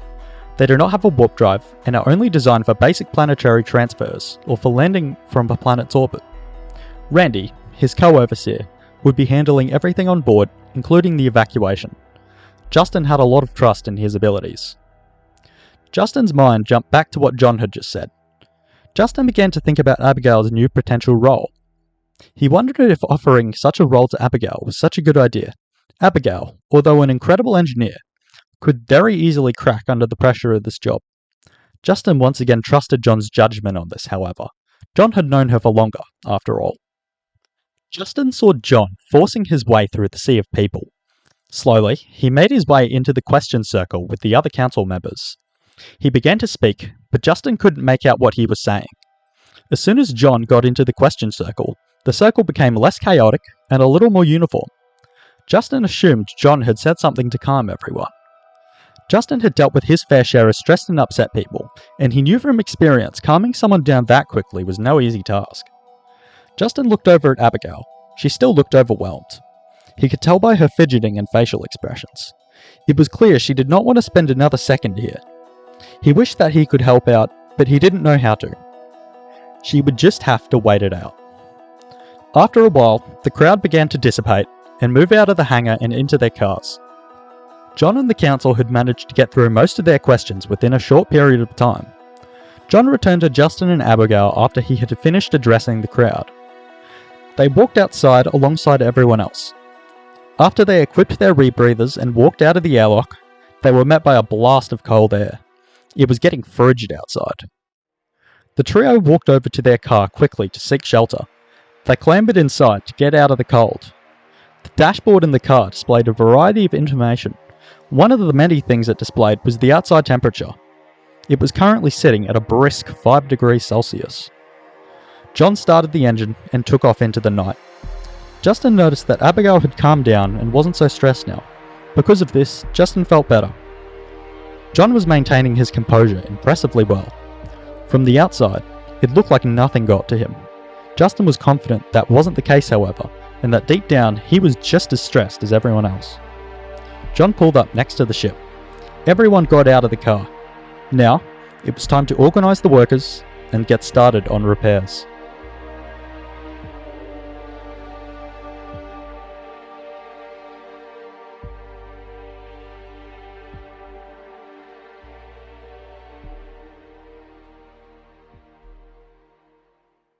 Chapter 9. 33 hours until impact. It was freezing outside. Justin was looking forward to getting started on work, as moving his body would help to fend off the cold. Shortly, a few cars began to arrive at the ship, followed by even more. Eventually, one entire side of the valley was covered with cars. By the time all the cars had arrived, a small crowd had formed near the ship, around 1,000 people. John approached the crowd so he could address them. "Good evening, everyone," John began.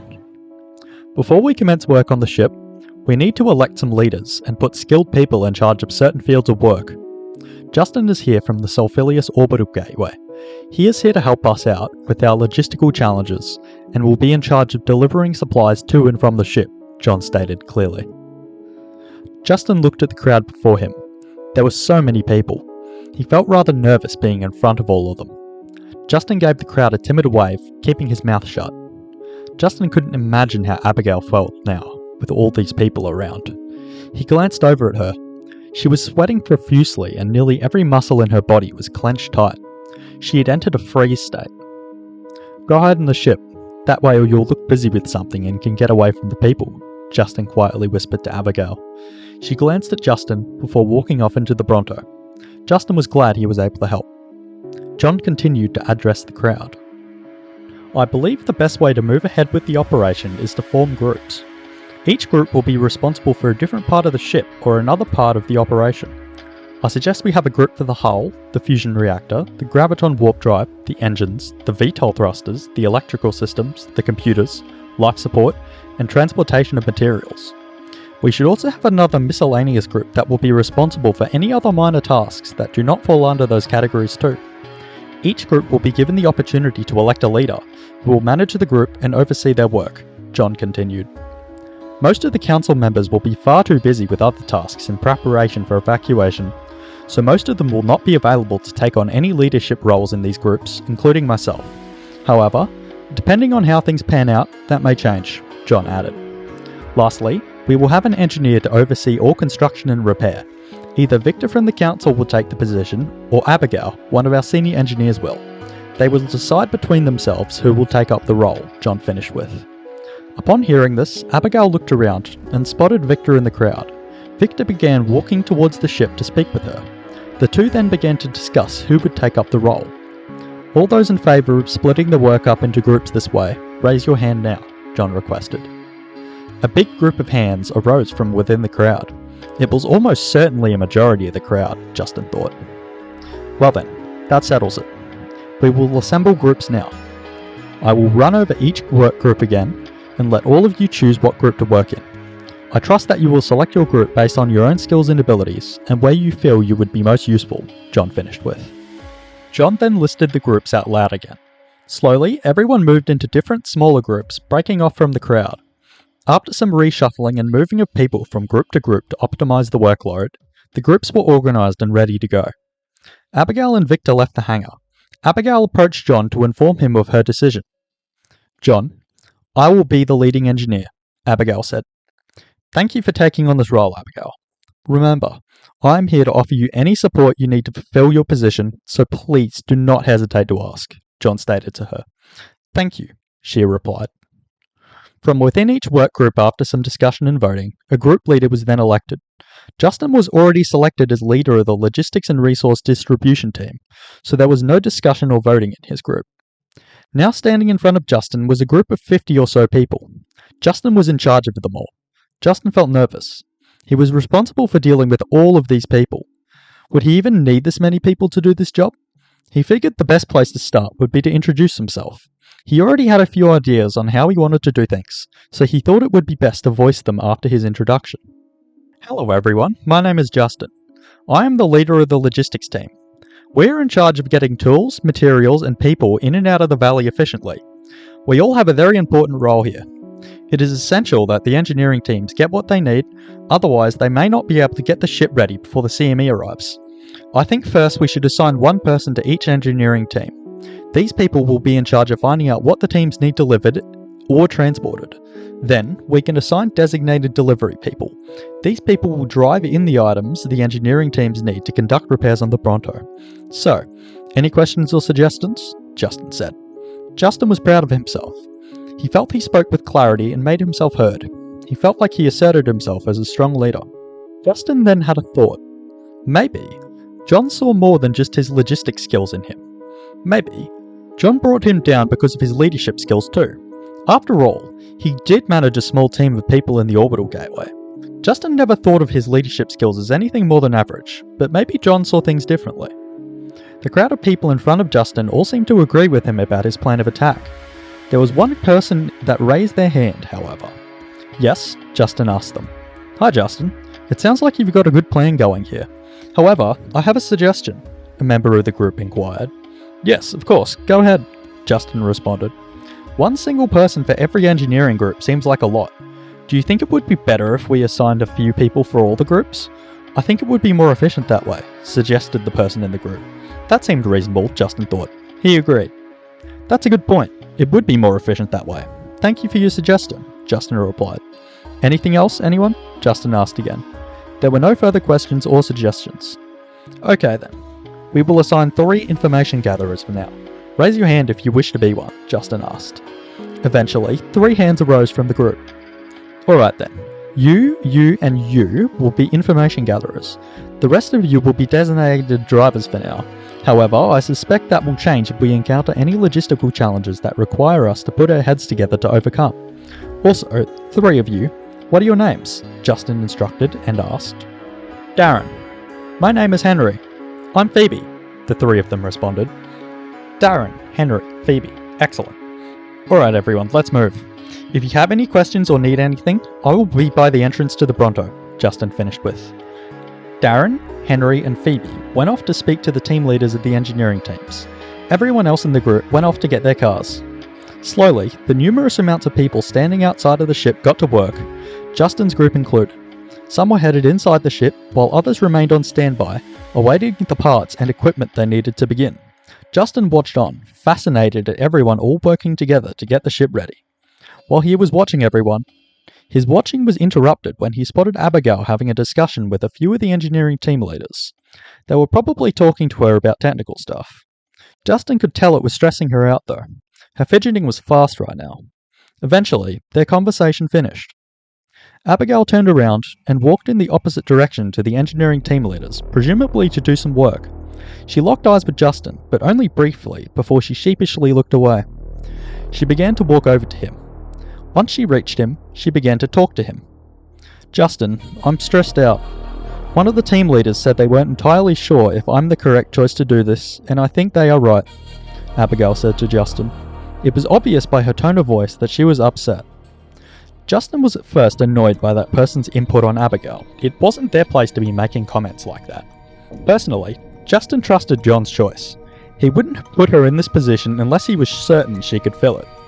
On the flip side, Justin understood where their lack of confidence in Abigail's abilities was coming from. This role was very important, and the lives of many were on the line. Having autism and doing a job like this would most likely end up being quite the challenge. It wouldn't make things impossible for her per se, but it sure wouldn't make them easy. Justin figured some comforting words may help to support her. Abigail, I believe in you. I know this is a job that can be tough for someone like you, but with some perseverance, I am sure you can see it through. If you need my help, or John's, or anyone else's, I'm sure they will be more than happy to assist you. You have a very stressful role, an important one at that, Justin replied. Thank you, Justin, Abigail replied. She extended her left hand for a handshake. Justin, in return, extended his. The two awkwardly shook hands, and Abigail then walked away. Justin was a little confused by this, but he understood it was probably her way of giving thanks. He found it kind of cute. The two of them then walked away and carried on with their jobs. As the night went on, work on the ship accelerated up to full speed. Thanks to the efforts of Justin, important materials and equipment were flowing in and out of the valley as needed. Slowly, the ship underwent repairs, little by little. Justin once again watched on. He couldn't help it, even though he knew he was getting a little distracted from an important job. It was a sight to behold, seeing all of these people working together so efficiently with such little time. It filled Justin with a sense of hope and confidence in the plan. He was filled with a sense of pride. Every person and component of the plan was running as it should. Justin had a great hope for their evacuation. Justin was busy in his newfound position.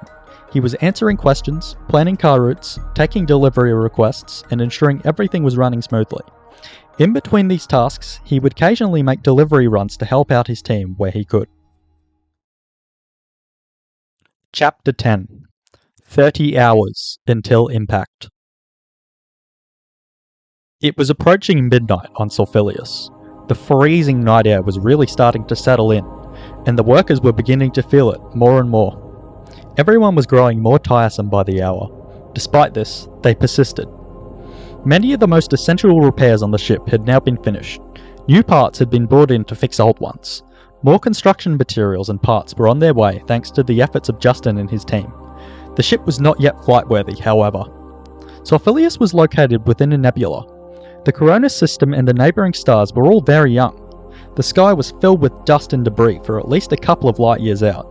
The location of Solfilius might have something to do with the abnormal amount of Staminite found within its crust, as it tends to form in areas of high stellar activity.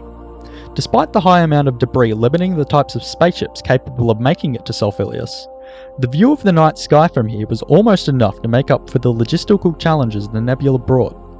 The night sky glistened a spectacular red, with some hints of other warm colours. It was truly a sight to behold. Justin frequently found himself distracted staring at it. The view was much better down here than through the tiny windows in the orbital gateway.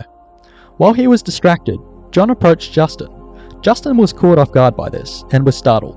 He felt a little flustered, as he was fully zoned out during what was essentially an emergency operation. "Beautiful view, isn't it?" John commented. "The view of the nebula is far better down here than it is up in the gateway. Our small windows stop us from viewing the entire thing at once," Justin replied. "How is everything going on your end? Are you holding up well?" John asked. "I'm getting by. The whole CME thing is still really stressful though."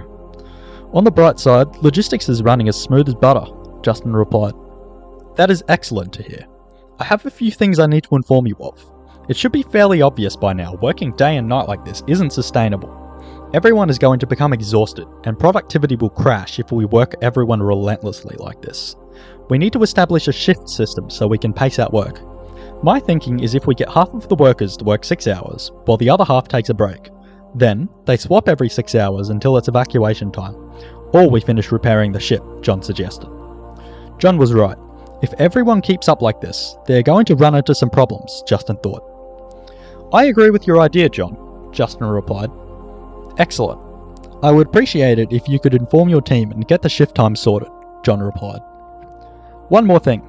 We have thousands of people sitting around that we could be utilising. Unfortunately, I have not found a use for them yet, and from what I have been able to gather, they desperately want to help out.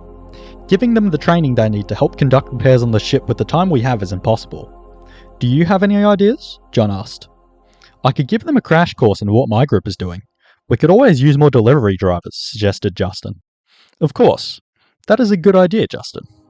I will send a few of these people over to see you when I get the chance," John said.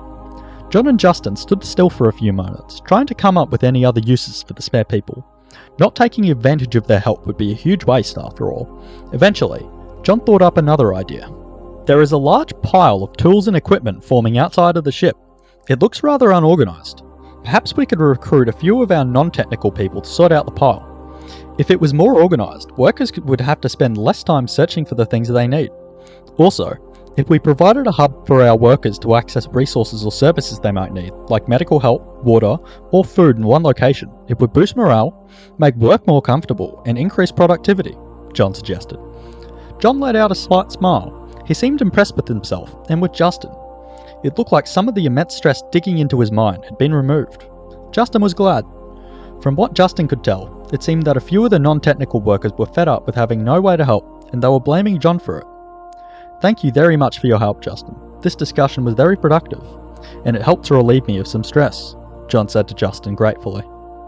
Justin was somewhat intrigued by John's response. He was expressing a bit more emotion verbally than usual. It could be the pressure of the circumstances, Justin thought. However, they had been spending a lot of time around each other too.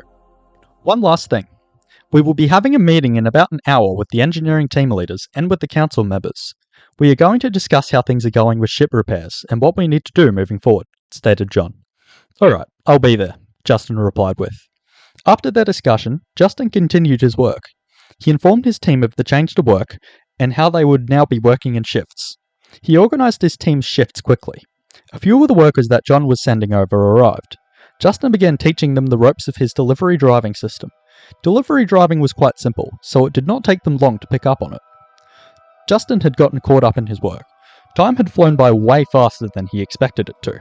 It was now time for the meeting. Justin spotted John and the council nearby, getting ready for the meeting. He dashed to their location, as he did not want to be late. The meeting was being held right next to the brand new utility hub. The utility hub was being set up rapidly. Large groups of people were moving supplies in and organising them into groups for people to access. The hub consisted of a large array of gazebos and other makeshift shelter that was found from around the base. Within the hub was a medical station, a place to access tools and equipment, and even a kitchen. For the meeting, the council had set up a large table with a few chairs around it. John was at the head of the table, standing up, waiting to address everyone. There were people everywhere who were not a part of the meeting. Some were there to return or pick up equipment, others were setting up the utility hub. Having a meeting here was not exactly ideal, but Justin liked the location far better than the cramped room they were in earlier today. Good evening, everyone. This is meant to be a quick meeting, and a way for our team leaders to relay their progress so we can all get a clearer picture of our current progress. This is a rather distracting place for a meeting, so let's try our best to stay on course, because as you are all aware, we have a lot of work to do, John began with. Now, who would like to begin? John asked. One of the team leaders began talking about their team's progress. The fusion reactor is nearly up to proper standards for spaceflight. Although it was working when you found it, we needed to make sure it would keep running once we were in space. Now, we've just got to give her a few final checks before she's good to go. Excellent to hear, John responded. More of the team leaders continued after them. The hull is still severely compromised. We still have a lot of work to do. If the fusion reactor team is close to being finished, we could definitely use their help to get the hull ready once they're free. Aside from that, we've been making some serious progress. The old graviton warp drive that this ship runs on is almost completely operable by now, but its outer protective layer still requires substantial work. VTOL thrusters still require some work, especially the back left thruster. We should have them done in time though. The electrical systems on this thing are a nightmare. There's a lot of corroded wiring that needs to be replaced. It's a miracle the computer systems still work when you guys booted them up for the first time in years. I doubt we will be able to get it all fixed up in time, but we can get the essentials up and running with some assistance. Fabrication team is going well. Replacement parts being fabricated for the ship in a timely manner. We had a small fire break out earlier tonight in the warehouse, but it was dealt with quickly. A few more of the team members gave their updates too. By the sounds of what Justin was hearing, things seemed to be going well and good progress had been made. However, that didn't take away from the fact that there was still a lot of work to do. Justin, would you like to give us your update now? John asked. Justin had become lost in thought for a moment. He zoned back in again. He tended to zone out when tired. Sorry, John, I zoned out. Not feeling too energized right now, Justin apologized with. That's okay, Justin, we all are, John replied. Logistically, everything is going very well right now. We haven't had any big problems as of yet. Things have been running very smoothly. But once we start delivering bigger items, or items with more complex needs, we might run into a few challenges, Justin stated. Excellent to hear things are still going well, Justin. I am confident that you will find appropriate solutions to any challenges you may encounter, John replied. Encouraging to Justin. It gave him a much appreciated morale boost. Thank you, John, Justin replied. Abigail, you are our engineering leader. How have things been going on your end? We would love to hear your input, John asked of Abigail. Justin looked over at her. She looked rather overwhelmed. Addressing so many people at once was stressing her out. She stuttered a little while speaking and spoke slower than her normal speed. She faced down at the table and didn't even make a split second of eye contact with anyone. The ship has... the workers have made good progress. If we keep up at this speed, we could be finished by tomorrow evening, assuming there are no delays, she spoke. Thank you for the update, Abigail. That is excellent news. I appreciate you giving your input to all of us. I understand it is a difficult thing for someone in your shoes to do, John replied. Abigail gave a simple nod in return. Justin had noticed a bit of a change beginning to occur in John. He wouldn't normally say things to people so directly like that. If he wanted to show his appreciation for Abigail doing something difficult, he would imply it in another way. He didn't like saying things directly, from what Justin could make out. John had never seen so many stressed people in one place before. Maybe it tugged on the empathy strings in his head a little bit. Not that he wasn't already empathetic, however. He was just becoming more vocal about it. Well then, I believe that concludes our meeting. I'm confident we can do this together. We still have a long way to go, however, so let's get back to work, John ended with. Suddenly, Justin had a thought. He needed to get it out now, as it was very important. John, do we have a plan in place to rescue everyone in the utility station in orbit? Justin asked. Justin was not overly worried about them. He knew they would be okay, as they had access to an emergency evacuation ship they could use to avoid the CME. However, the ship was not capable of travelling interstellar distances. They will be docking with the Bronto in orbit and joining us on board, John replied. Ah, that makes sense. Thank you, Justin replied. Everyone got up out of their seats and headed off to their work sites. Justin walked up to John before he was about to leave. Hey John, in that meeting I noticed something. You've been acting a little different lately. You're normally quite reserved from what I've been able to gauge, especially when it comes to emotions. But you seem to be more vocal about them now. The way you spoke to Abigail at the meeting today is what sparked my idea to bring it up with you, Justin asked. Upon saying this, he started to second-guess his decision to mention it. He felt like he was prying at John. He didn't want to come off as nosy. Justin also didn't want to seem like he was making a mountain out of a molehill. Either way, what was said now.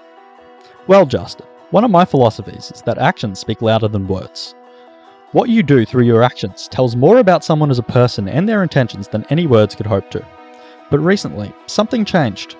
I realised that it can be helpful to reinforce your actions through words. People are under incredible pressure right now, and I imagine the way I speak to them will go a long way to assist them. You brought up the example of Abigail. This is especially important in her case, as she often struggles to understand people unless they are direct and verbal with her. It makes a big difference in the lives of people like her when you speak to them in such a manner, John explained. Upon hearing this, Justin understood better now. It was good to see John working on his communication abilities. Justin also felt relieved that John did not feel like he was being pushy or weird. This is why I look up to you, John. You're wise, level-headed, and do what is best for people, Justin replied. Thank you, Justin. I appreciate it, John responded. John let out a slight smile. After the meeting, John and Justin both went on their ways. When Justin organised shifts earlier, he had volunteered to take the first shift. Now, his shift had finished, and he was finished working for a while. He would still be available for some very important questions or for emergencies, but the rest of the team would manage. They were already accustomed to their roles, and everything was running very well right now. The rest of the night was no different to its beginning. The workers kept working, repairs were conducted, materials and parts were delivered, and old ones taken out. Abigail managed the other engineers and technical workers. John was busy overseeing the whole operation. It wouldn't be long before everyone got off this planet, and that was something that everyone was looking forward to. Chapter 11. 24 hours until impact. Before anyone knew it, dawn had arrived. The faint glow of Coronis began to glisten over the sandy horizon, and the gentle glow of the nebula in the night sky slowly began to fade.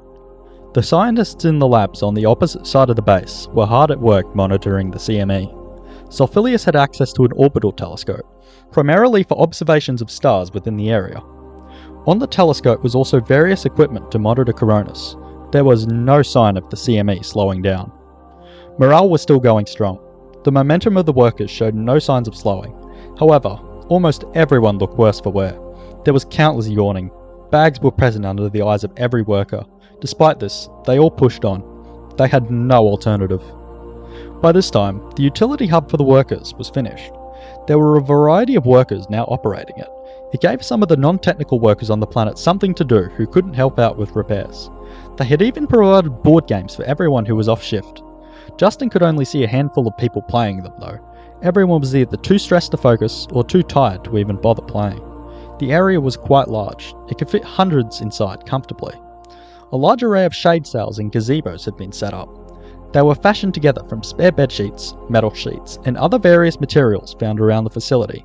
The dust-ridden ground had been covered with whatever else the workers could find. Today was set to be very hot, and the shelter the hub provided would truly be put to the test today. Justin had found a mattress in the utility hub that he was laying down on. He needed to rest his eyes. He figured that it was safe to lie down, because there was no way he would accidentally fall asleep. His mind would simply refuse because of everything going on. Besides, if anyone needed him, they could just come find him here and wake him up. Surrounding Justin were many workers, all resting like him. Some had found mattresses to lay on. Many of them just opted for chairs. There was some quiet chatter amongst some of them. Discussion topics were broad, but it mainly centered around work, the ship, and getting off this planet. Justin heard some footsteps approach him. They got louder, and they stopped at the foot of his mattress. My, this is quite the operation you and your council buddies have put together here, a familiar voice spoke. It was Derek. Justin opened his eyes and sat up. Derek was standing at the foot of his mattress. He had his work clothes on. The technical workers needed all the help they could get. It seemed like John, or whoever was in charge of Derek, was willing to cut him some slack given the current circumstances. Oh, I feel like crap this morning. Gotta say though, the mashed potatoes the kitchen cooks up make for a surprisingly nice vodka, Derek continued smugly. Justin rolled his eyes at him. He knew that for Derek, alcohol was nothing but a parasite. He wished, for Derek's own sake, that he would seek help. It cost him his job yesterday. Anyway, I've been assigned to work with the good people of the logistics team. I'll take it that's your group. I'm on shift now, so I'll see you in a bit, buddy. Derek finished. He patted Justin on the back and walked off to go and start work. Justin laid back down on his mattress and tried to get some more rest before he was on shift again. His mind raced with thoughts about the whole operation. What if this whole thing didn't work out? So many people would die, including him. He was extremely thankful he didn't have a partner or kids. There were many people here with families. Justin also found himself thinking about the other plan that was put forth, over and over. The plan to build 4 air filters from scratch and put them inside the Ankylos. What if it was the superior option and the council had a lapse in judgment? What if repairing something of this size was a mistake? He drifted back to Derek once more. He wondered how he was handling things. He very well might be negligent and sarcastic on the outside, but deep down, he had a heart. He was far more emotional than he showed. Justin was willing to bet he was struggling just as much as everyone else. His mind then moved on to Abigail. Going through something like this was already for a normal person, let alone a person like her. Being overworked, overstimulated, and thrown out of a routine would have taken a number on her well-being. Justin found himself gaining a lot of care for Abigail rather quickly. It was in Justin's nature to care for those around him, even those who he didn't know. However, with Abigail, things were different. He felt himself worrying for her much more than he would have expected, considering that they only met for a day or so. Perhaps, Justin thought for a second, but ultimately, he wasn't sure why. During Justin's obsessive thinking about everything happening on this dusty old planet, the call was made by the chefs for breakfast. Within the utility hub was a kitchen. The chefs on the planet were all operating it to feed everyone on site while they worked.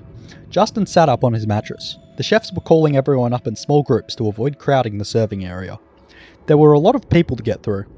Justin had now only realised how hungry he was. He sat patiently, anticipating his food. Eventually, Justin's section of the utility hub was called up for food. He walked up to the food area where everyone else was. He got a plate and was served bacon, eggs and toast. Breakfast, lunch and dinner all aligned with the start and end of shifts during the day, so they served as a convenient transitionary period between work times and rest times. Justin realised that Derek had gone off to work just before breakfast. He was never one to skip meals. Justin had a hunch it was because Derek was anxious. Justin found a table to sit at and started to eat his breakfast. The food was good. The bacon was high quality, which was rather shocking for food that had to travel all the way out here from Earth. The eggs were perfectly cooked too. The toast was just the way he liked it. Eating with a rebreather was awkward, however. He had to juggle holding it over his face, taking it off to put food in his mouth. Eventually, he finished his breakfast. Justin needed it. It was very relieving to be served hot food during a time like this. It also provided him with much needed energy. Justin's NFMC phone began to ring. He saw that it was Derek. He answered the phone. "Hey buddy, sorry to bother you while you're off shift, but we need some help. I'm over at the fuel tank at the ship landing pad. We have a problem. We have to take the fuel from here and somehow get it into the ship, which is conveniently a few kilometers away from the tanks. I'm clueless, so are your lackeys here. If you could come take a look, it would be greatly appreciated. Oh, also, Abigail will be over here soon. Her gigantic cranium might lend us a much-needed hand," said Derek. Justin was conflicted on what to do. They would probably be fine to figure it out on their own. Justin was exhausted and needed this off-work time to rest. On the other hand, this was important, and they could use any help they could get. The ship wouldn't be going anywhere without fuel, after all. After some thinking, Justin made his mind up. He would head over to help them. He was feeling more energized after breakfast. If it wasn't for the food, he probably would have sat this one out. He got up and made his way over to his car. He got in and drove over to the ship landing pad. On his way over, he noticed just how empty the base felt. All the workers were busy trying to get the ship ready. It was strange to see. Base felt rather liminal. After some time driving through the base, Justin made his way to the ship landing pad. He parked and got out of his car, putting his rebreather back on. He spotted Derek and a few of his own workers over by the large tanks of rocket fuel. He saw Abigail's car nearby. She had just gotten out and was walking over to the tank. Justin followed suit. "Ah, Justin, you're here. And you must be Abigail," Derek said to the two of them. "Hi," Abigail replied. "Welcome, welcome. The saviours of the lackeys have arrived," Derek joked. Some of the other workers that were here, trying to help out with the problem, did not look very impressed with Derek's joke. "Derek, come on man, they're trying their best," Justin replied, frustrated. "Sorry." "Alrighty then, let's get to work," Derek chuckled to himself.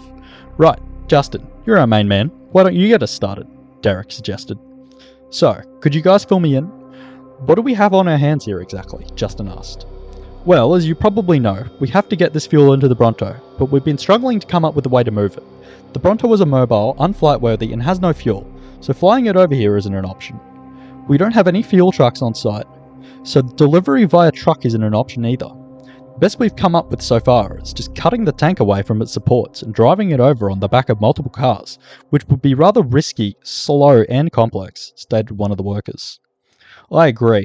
What you've got currently is not exactly an ideal solution, Justin replied.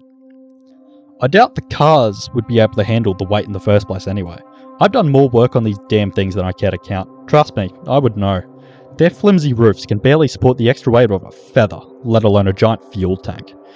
Even with 10 or 12 cars driving the tank over, the chances of their collapse are still way too high to risk, Derek replied. Do we have a big tube or a hose lying around anywhere? Also, do we have any big pumps? Justin asked. I see where this is going, Justin. If that idea is going to work, you're going to need a mighty big pump.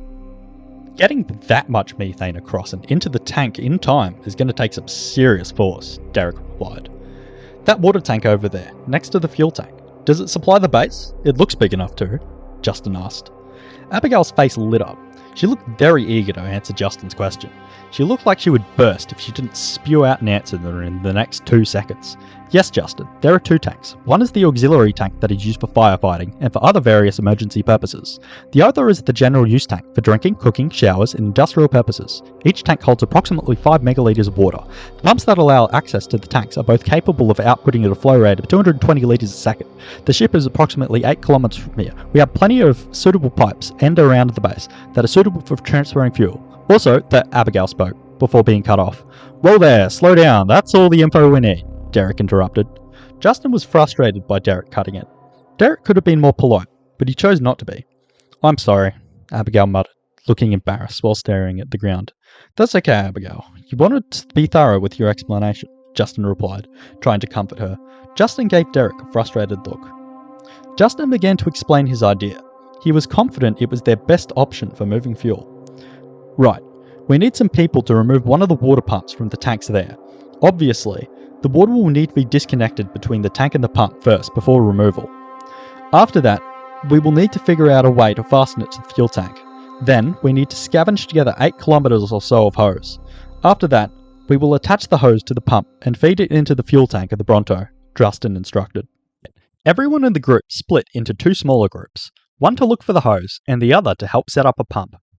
Justin walked over to the emergency water tank with the workers. They had already brought some basic tools with them, so they could get to work straight away. Derek and Abigail decided it would be best if they both went and looked for hose with the other workers. The group figured the best place to start would be the 2 warehouses. Hey Justin, do you think it's a good idea to disable the emergency tank like this? What if there's a fire? One of the workers asked. This worker was the same one who filled Justin in on everything going on today when he arrived at the landing pad. Good question. I figured we could just use the general purpose tank for emergencies instead. It's not like we'll be needing the water for much longer, Justin replied, with a little bit of humour. Good point, the worker responded, smirking. What's your name, by the way? Justin asked the worker. He felt a little bad for not getting to know his fellow workers' names. My name is Michael, Michael replied. Michael, thank you, Justin replied. Justin and his small team were now at the water tanks. The workers helped Justin to turn off the water supply to the pump. There was a giant valve that needed to be closed by hand. It took 3 of them to seal the water supply shut. Then, using an angle grinder, they ground off the steel casing that connected the water hose to the water pump, severing the pump from the hose. Next, they unplugged the pump from the main grid. Then, they removed the pump bolt by bolt using a large industrial strength drill. It took all 6 of them to lift the pump off of the tank and onto the ground. Once it was underground, they got ready to haul the pump across to the fuel tank. It was heavy, so they needed to ensure that they did not overexert themselves. On the count of 3, everyone lift, Justin instructed. 1, 2, 3, he counted them in. Everyone picked up the pump at once and started to move it over to the fuel tank. On their way, they would occasionally stop to put it down and rest. It took a while to move it all the way over. Slowly but surely, they finally lugged the pump into position. Well then, good job everyone. That's that done, Justin thanked his team. Everyone was sweating.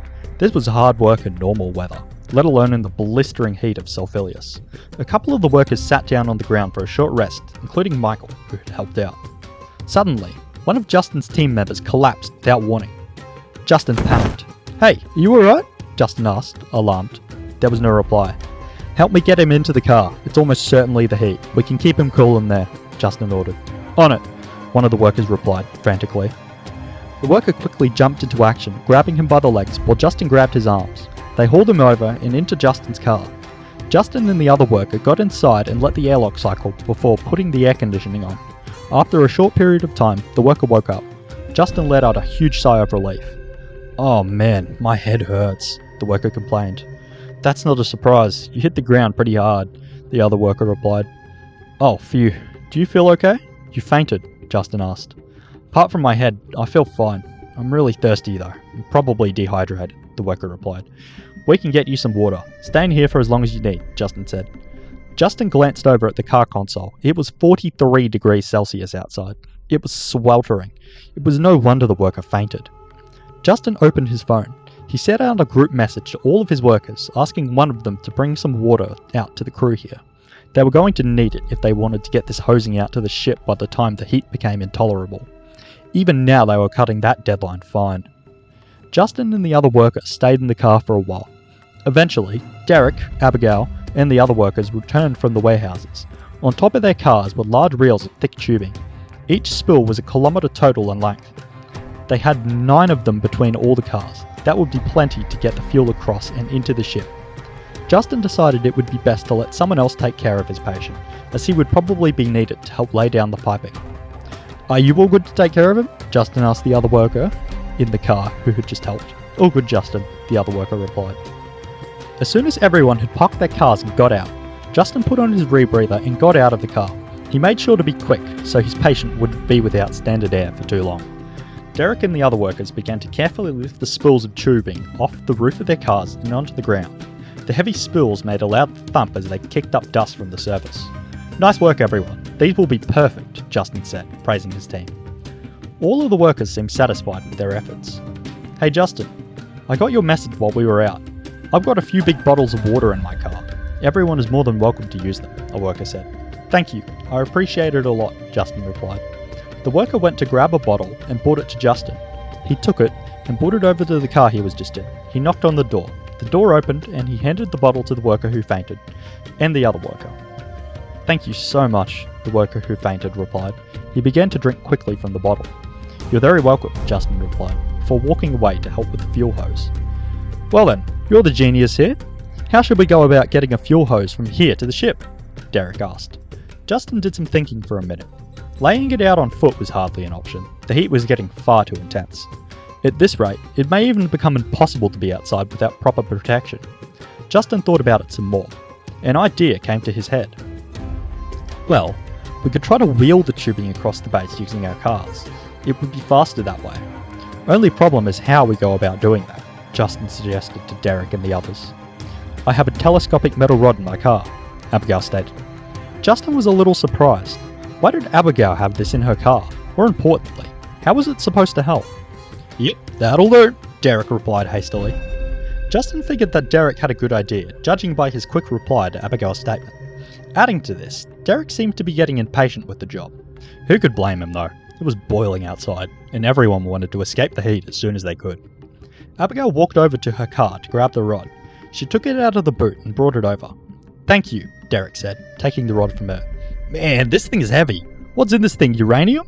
Derek asked, surprised at its weight. It's made from pure iridium. It's very strong. Still, please be careful with it, Abigail said to Derek. Derek extended the rod to its full length and fed it through the back doors of his car, laying it across the seat. When Derek wasn't drunk, he was quick on his feet, both in social settings and in his problem-solving abilities. Even in this dreaded heat, he still proved to be very valuable. I think the best way we do this is with 2 cars. If we feed the rod through one car and into the other, we can loop the rod through a spool and drive it along until we run out of hose, then rinse and repeat with the next spool, Derek suggested. Justin was happy with the idea. It sounded like a good plan. He wanted to get out of here as soon as he could, both for his own sake and the sake of his fellow workers. Yep, let's do that. It sounds good, and I think we all want to get out of this heat, Justin replied. Derek and another worker lifted up the spool of tubing and rolled it over and onto the rod. While Derek and the other workers were getting everything else set up and ready to go, Justin's curiosity got the better of him, and he asked Abigail about her iridium rod. Abigail, Why did you have a thing like that in your car? Justin asked. It was given to me by a friend. I take it everywhere with me. She used to be an engineer here too, before she left for a job back on Earth, Abigail replied. The first thought that came to Justin's mind is that this rod was a rather unusual thing to give to someone as a gift. Maybe this friend of Abigail's knew she would like it because of her special interest in engineering. Abigail, are you sure it's okay we use the rod for this? Justin asked. Yes, I know everything there is to know about that rod. The rod's yield strength is 1.25 times higher than the maximum force the cars can exert on it while they undergo acceleration. It will not bend or break. If it did, however, I would be very sad about it, she replied. Justin was impressed by Abigail's vast wealth of technical knowledge. She seemed to have just about every single bit of information she would ever need for her job right inside her head. It was no wonder at all how Abigail had managed to land a job here. That's very impressive, Abigail, Justin said. Thank you, she replied. Derek got in his car. The worker that helped Derek to fit the spool of tubing onto the rod got in the car next to his.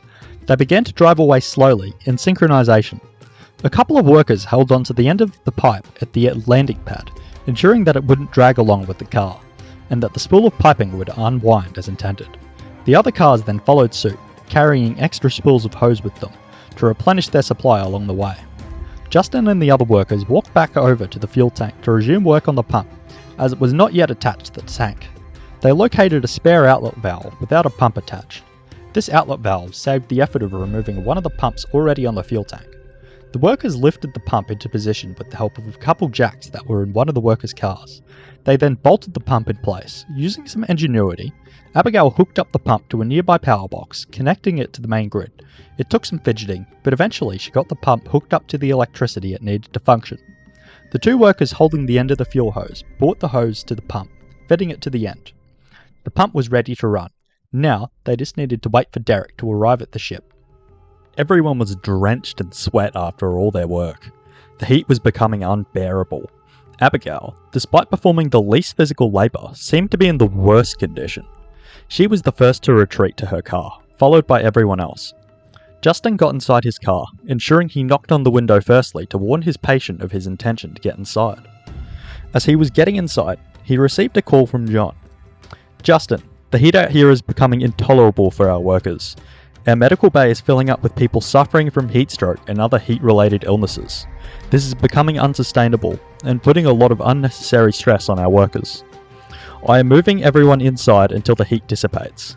Essential work will still be carried out, but those performing the work will be in spacesuits for their own personal protection, John stated. Justin was rather concerned. Although everyone may only have to be inside for a few hours, it could cause serious delays to their schedule. He just hoped that the delay wouldn't end up becoming catastrophic. Thank you, John. I appreciate it. We had someone faint while we were figuring out how to get fuel to the Bronto. We are running a fuel hose from here to the ship. I finished everything I have to do here. Everyone else and I are looking forward to getting out of this horrid heat, Justin replied. Excellent to hear. I hope your fellow worker is okay, and I wish them the best. I must go now, as I've been inundated by important tasks. Goodbye for now, Justin. I will be in touch later, John replied, before hanging up. Justin sent out a group text to everyone on his team, letting them all know what was going on. Afterwards, he called Derek to tell him about the situation and to check in on how he was going. Hey, Derek. The surface is being evacuated inside for a few hours. It's getting too hot for anyone to work without endangering themselves. How much longer do you have left until you are finished? I don't want you or anyone else getting hurt, Justin said, expressing his concern. She'll be right. We'll be finished very soon, Derek replied. Justin was uneasy about Derek's reply. On one hand, he could be telling the truth. Derek should nearly be finished feeding the pipe into the Bronto, judging by how long he was now gone for. On the other hand, in typical Derek fashion, he could be towing the line of safety and endangering himself and others, and spending more time in this heat than Derek and the other workers had to. We've attached the tubing to the fuel tank. You're all good to go, Derek followed up with on call. Justin was relieved. It wasn't the latter this time, fortunately. Justin got out of his car and walked over to the pump. It had only been a few minutes since he was last outside, and there was already a noticeable increase in temperature. It was scorching out here. Justin quickly turned on the pump, and the fuel started flowing. He gave a thumbs up to his team members. They all took off in their cars to head inside. Justin swiftly followed suit. Chapter 12. 20 hours until impact. Justin was once again back in his car. Before heading inside to his accommodation, Justin took a detour to the medical bay nearby his living quarters to drop off his patient. There were numerous cars around the medical building. The heat had clearly been causing strife. The energy was getting tense. People were frustrated, and the soaring temperatures were not helping at all. They needed medical treatment, and the medical staff were already swamped with patients. The sight of so many cars frustrated Justin. For a base of this size, he wondered why some kind of public transport system hadn't yet been established. He figured it would benefit the base greatly. Justin drove up to the medical bay, parking as close as he could. "Thank you, Justin. We'll be okay from here," said the worker who fainted. Justin decided to offer more help. He would feel bad if he didn't. "Are you sure? I can help you get him inside if you want to." "It looks chaotic out there," Justin offered. "No, it's okay. We'll be fine. Thanks for your offer," the other worker replied. "Okay then. I'll be off. Thank you for your help with the pump. I hope you feel better soon," Justin replied. The workers got out of the car. The worker who fainted held on to the other for support, as he was still feeling a little weak, and they both made their way inside. They were clearly both exhausted. Justin drove off back towards his living quarters. It should have been a minute or so from the medical bay to his accommodation, but with all the other cars around, it took quite a bit longer. Eventually, he made it. Justin got out of his car and joined the massive line of people crowding the 3 airlocks in front of the building, trying to get inside. He was astonished that no one had been trampled yet. With heat like this and a crowd of people this size, it would be all too easy for someone to faint in the crowd and get trodden on. He joined the crowd hesitantly. Any efforts to organise anyone in this intense heat would simply be in vain. Everyone was too busy trying to get inside. After a while, he got inside one of the airlocks with a group of other people. The airlock cycled, and he was let inside. Once inside, he made his way to his room to wait out the heat. However, it wouldn't be too long before he would need to venture back outside again. He would be on shift soon. He would need to wear a spacesuit for protection this time. He was not looking forward to it. However, for now, he was relieved to be inside. The next few hours inside provided Justin with some much-needed rest. The building was heavily insulated and air-conditioned, so the conditions inside were very pleasant compared to outside right now. Justin lied down on his bed to rest his eyes. However, he didn't stay lying down for long once his stomach started aggressively grumbling. In the centre of the living quarters was a large common room which contained a food court. Considering the state of his stomach, Justin decided it would be imperative to eat lunch before his shift. Justin left his room and walked to the common room to get something to eat. After a short walk down the long hallway of the accommodation building, Justin arrived at the common room. The common room was a large, circular, 3-story tall room. It was minimalistic in design, however a few of the chairs and benches contrasted this theme with their fancy decorations and details. The room was packed with people right now, the food court especially. The chefs that were outside earlier today serving breakfast had temporarily moved inside so they could serve people within the confines of the air-conditioned building. Justin went up to one of the vendors within the food court. The line was very long. Fortunately, the line died down quickly, thanks to the efficiency of the chefs. When it was his turn to order, Justin got himself a sandwich. The sandwich had excellent texture, and Justin thoroughly enjoyed it. He was glad he waited in line for it, as it was delicious, and he was almost keeling over from starvation by the time he received it. There wasn't much that Justin liked about Solfilius. However, the food was one of those exceptions. John had chosen some great chefs to work here, and Justin was thankful for it. After lunch, Justin sat down in the common room for a while. He would have searched for John or Abigail so he could sit with them, but they were both busy right now with other work. From what Justin could gauge, John and Abigail both worked different shifts to the standard 6-on, 6-off approach that the other workers did. He figured it had something to do with their workload and importance to the mission.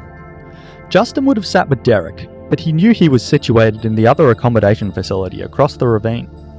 After lunch, Justin went to get a spacesuit from within the living quarters. He would be needing it for his shift. There was an equipment room situated right next to the common room.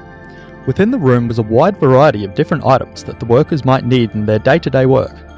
The room was also used for general-purpose storage and as a lost and found facility. Justin walked inside the room and grabbed a spacesuit that fit him. After obtaining the spacesuit, Justin went back to his room for a while to try and relax. He lay down on his bed inside for a while. An hour and a half passed by. Justin noted the time, and Justin was once again on shift. He wasn't looking forward to it. Although his lunch and rest helped his condition, he was still exhausted. But Justin knew he had to push on, for the good of everyone on this planet. Justin took the spacesuit that he had obtained, and he left his room. He walked down the long hallway of the accommodation building and through the airlock. Thankfully, the dreadful heat outside was not capable of penetrating the thick insulation of the spacesuit. He made his way over into his car and got in. He turned on the engine and began to drive away from the living quarters and over to the Bronto. He glanced at the temperature gauge on his car's dashboard. It was 62 degrees Celsius outside.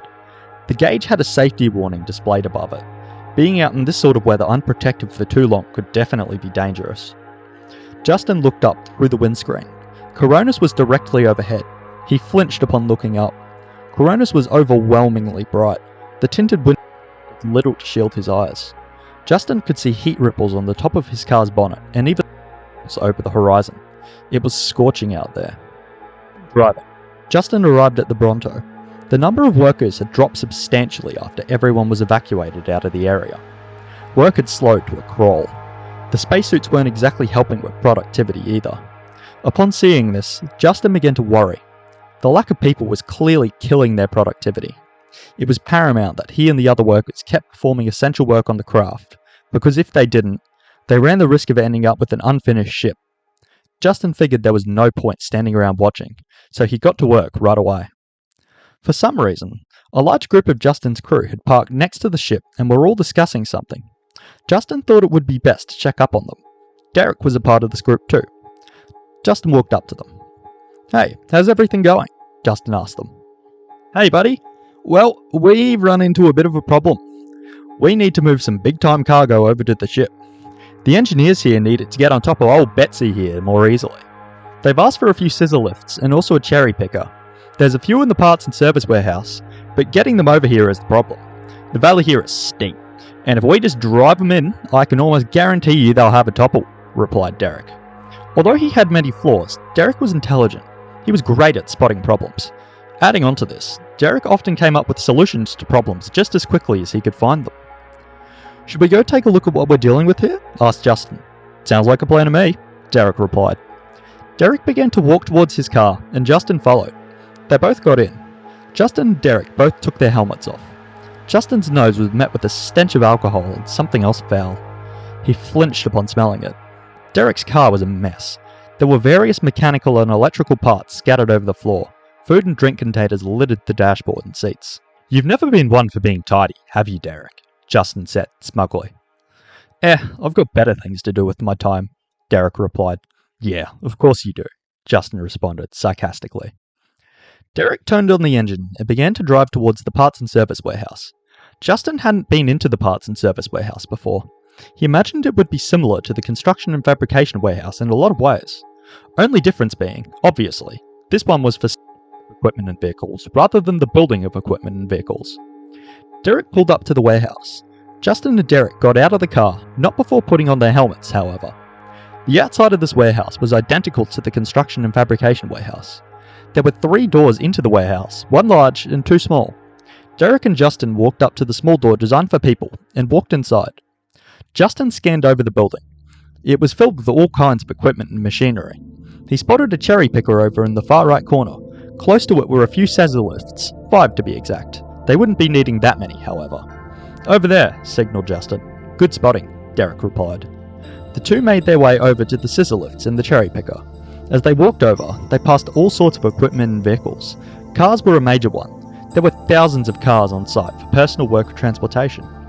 It was important that an effective system was in place to maintain and repair them when needed. It seemed like everyone here most certainly had a good system going, from what Justin could tell. Apart from the large number of cars, there were loads of tools and other pieces of equipment at various stations positioned around the warehouse floor. Each had almost every tool a worker here could possibly need. The workshop was a mess. A lot of items appeared to be missing. Tools and items were everywhere. There also wasn't a worker inside. They were all either indoors or conducting repairs on the ship. It was rather eerie to see such a huge, once bustling place like this so empty. Justin and Derek had made their way over to the scissor lifts and the cherry picker. Justin took a good look at them. They looked rather old. They could do with some touch-ups, Justin thought. We could drive all of them over to the edge of the valley. But once we get to the steep valley edge, we'll have ourselves a little problem. I'm fresh out of ideas. You got any? Derek asked. Justin stood still and thought about the problem for a few seconds. He began to study the lifts to see if anything on them could help. After some time, he noticed that they all had hard points in their fronts, most likely so they could be towed. This gave him an idea. What if we attach a winch to them and lower them into the valley slowly with a car? Justin suggested. You know what, buddy? You might just be onto something there. I see no reason why that wouldn't work, Derek replied, while deep in thought about the idea. Alrighty then. Let's get these bad boys to the valley edge and go from there, Derek said, fired up.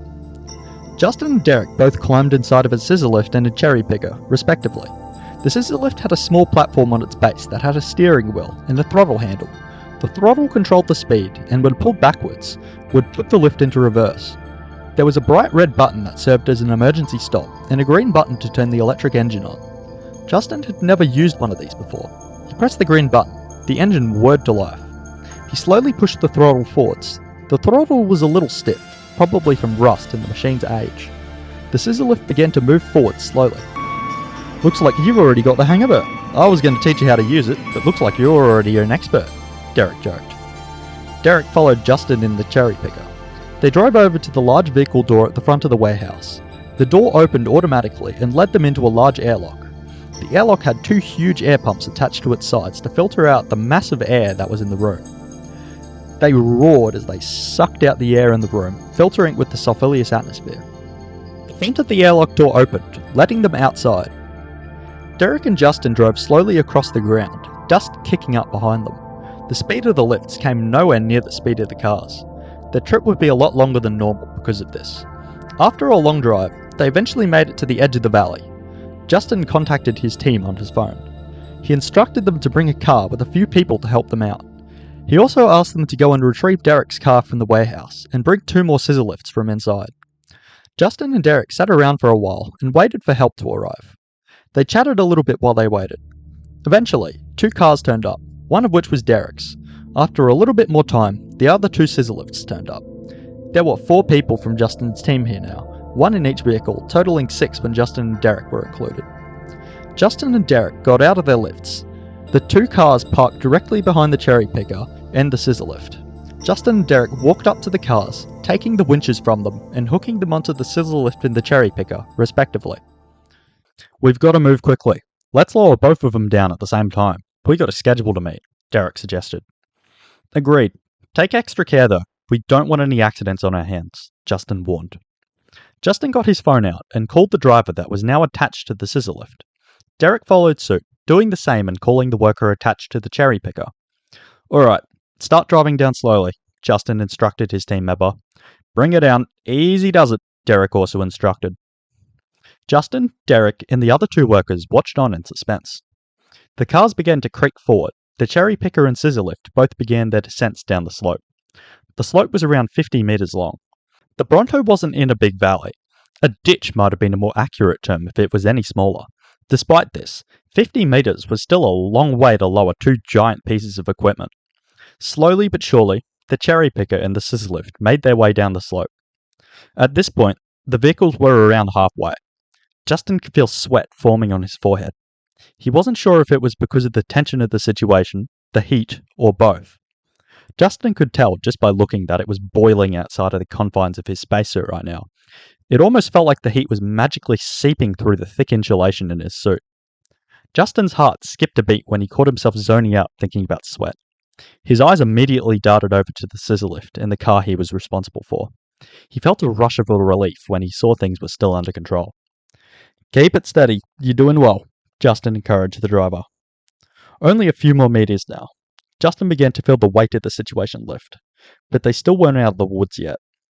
The cherry picker and the scissor lift began to level out as they reached even ground, followed by the cars lowering them. Success.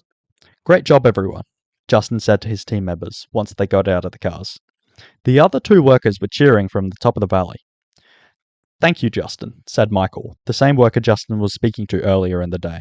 He was the person driving Derek's car. The cherry picker and the scissor lift had been lowered down into the valley successfully. Now, they had to repeat the process with the other 2 scissor lifts. Justin and Derek followed the same procedure once more, this time with the remaining 2 scissor lifts. Michael and the other worker drove the cars back to the top of the valley. Then, they hooked up the winches to the scissor lifts. Justin and Derek called the workers on their phones to communicate with them while they were inside. Michael and the other worker then began their descent. Gently, the scissor lifts crept down the side of the valley. They were holding a steady pace. Out of the corner of his eye, Justin spotted something. Derek's car, and the scissor lift attached to it, were beginning to move faster. He nearly missed it because he was too focused on his own car and scissor lift. He figured Derek would pick up on it, though. He needed to focus. He couldn't afford to take his eyes off of his job for a second. If these scissor lifts fell over, it would be a costly and very risky delay. "Derek, the brake in your car is stuck. I can't push down enough to slow down," Michael yelled over the phone. This caught Justin's ear. "Brake, we got a problem with Derek's lift," Justin blurted out over the phone to his driver while panicking. Justin had quickly realised Derek and the driver of his car needed assistance. The scissor lift would have to wait before descending further. The car was now gaining speed, along with the scissor lift. Derek, Justin, and the 2 other drivers panicked. By this stage, Derek had frozen. He had a look of fear in his eyes. Justin didn't see very often at all. Justin desperately tried to come up with a way to stop the scissor lift in the tiny amount of time he had, to no avail. As the scissor lift hit the flat ground at the bottom of the valley, it dug itself into the sand, grinding itself to a halt. Derek's car, along with Michael, were headed straight for the scissor lift he was towing. If the car rammed into the scissor lift, it could knock the lift over.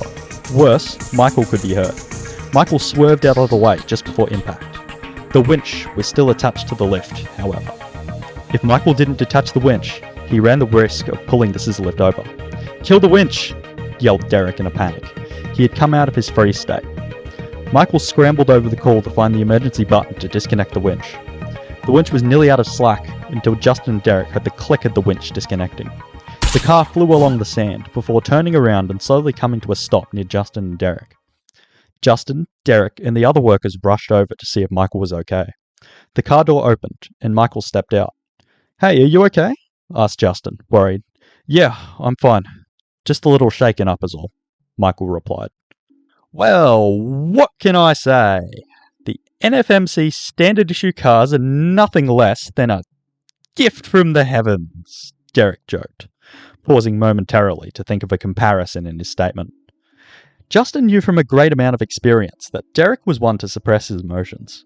Under that carefree, charismatic exterior was a neglected inner child, desperate to have their needs met. Derek had highly abusive parents, and his father was a severe alcoholic. It was a tragedy, really. Derek coped by drinking, partying, and joking away his worries. During their high school years together, Derek saw Justin as a second home, a much safer and kinder one than his first. Derek's emotional side would only come out in particular circumstances. Stressful events like the one that just took place were an example of one of those times. Times when it all became too much for him, and his facade collapsed under the weight. "Hey Derek, I just found a piece of garbage stuck under your brake pedal. The problem wasn't the car, it was all the clutter inside," said Michael, in an astonishingly calm tone considering what had just happened.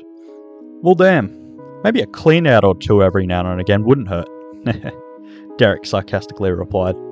Although Derek's response seemed somewhat emotionally detached, Justin could tell by the look in his eyes that he was genuinely concerned for Michael's safety and for the successful delivery of the scissor lift. Derek just didn't have it in him to communicate that. It was too much for him. After the shake-up, Justin, Derek, and the workers then finished lowering Justin's scissor lift down the valley. After this, using a car winch, they pulled Derek's scissor lift out of the sand carefully. After, they drove the scissor lifts and the cherry picker over to the ship. Abigail was waiting beside the ship for the delivery. Justin, Derek, and the 2 other workers got out of the lifts and walked over to her. "Here are the lifts you wanted, Abigail," Justin said. "We nearly killed one of our own getting them, but here we are," Derek joked once more. "Killing people is bad, so that would have been bad," Abigail responded to Derek, awkwardly. "Yep, you can surely say that again, Abigail," Derek added. "Thank you for the scissor lifts and the cherry picker, Justin. Oh, and you, Derek. I nearly forgot to thank you," she finished with. "You're very welcome," Derek replied with.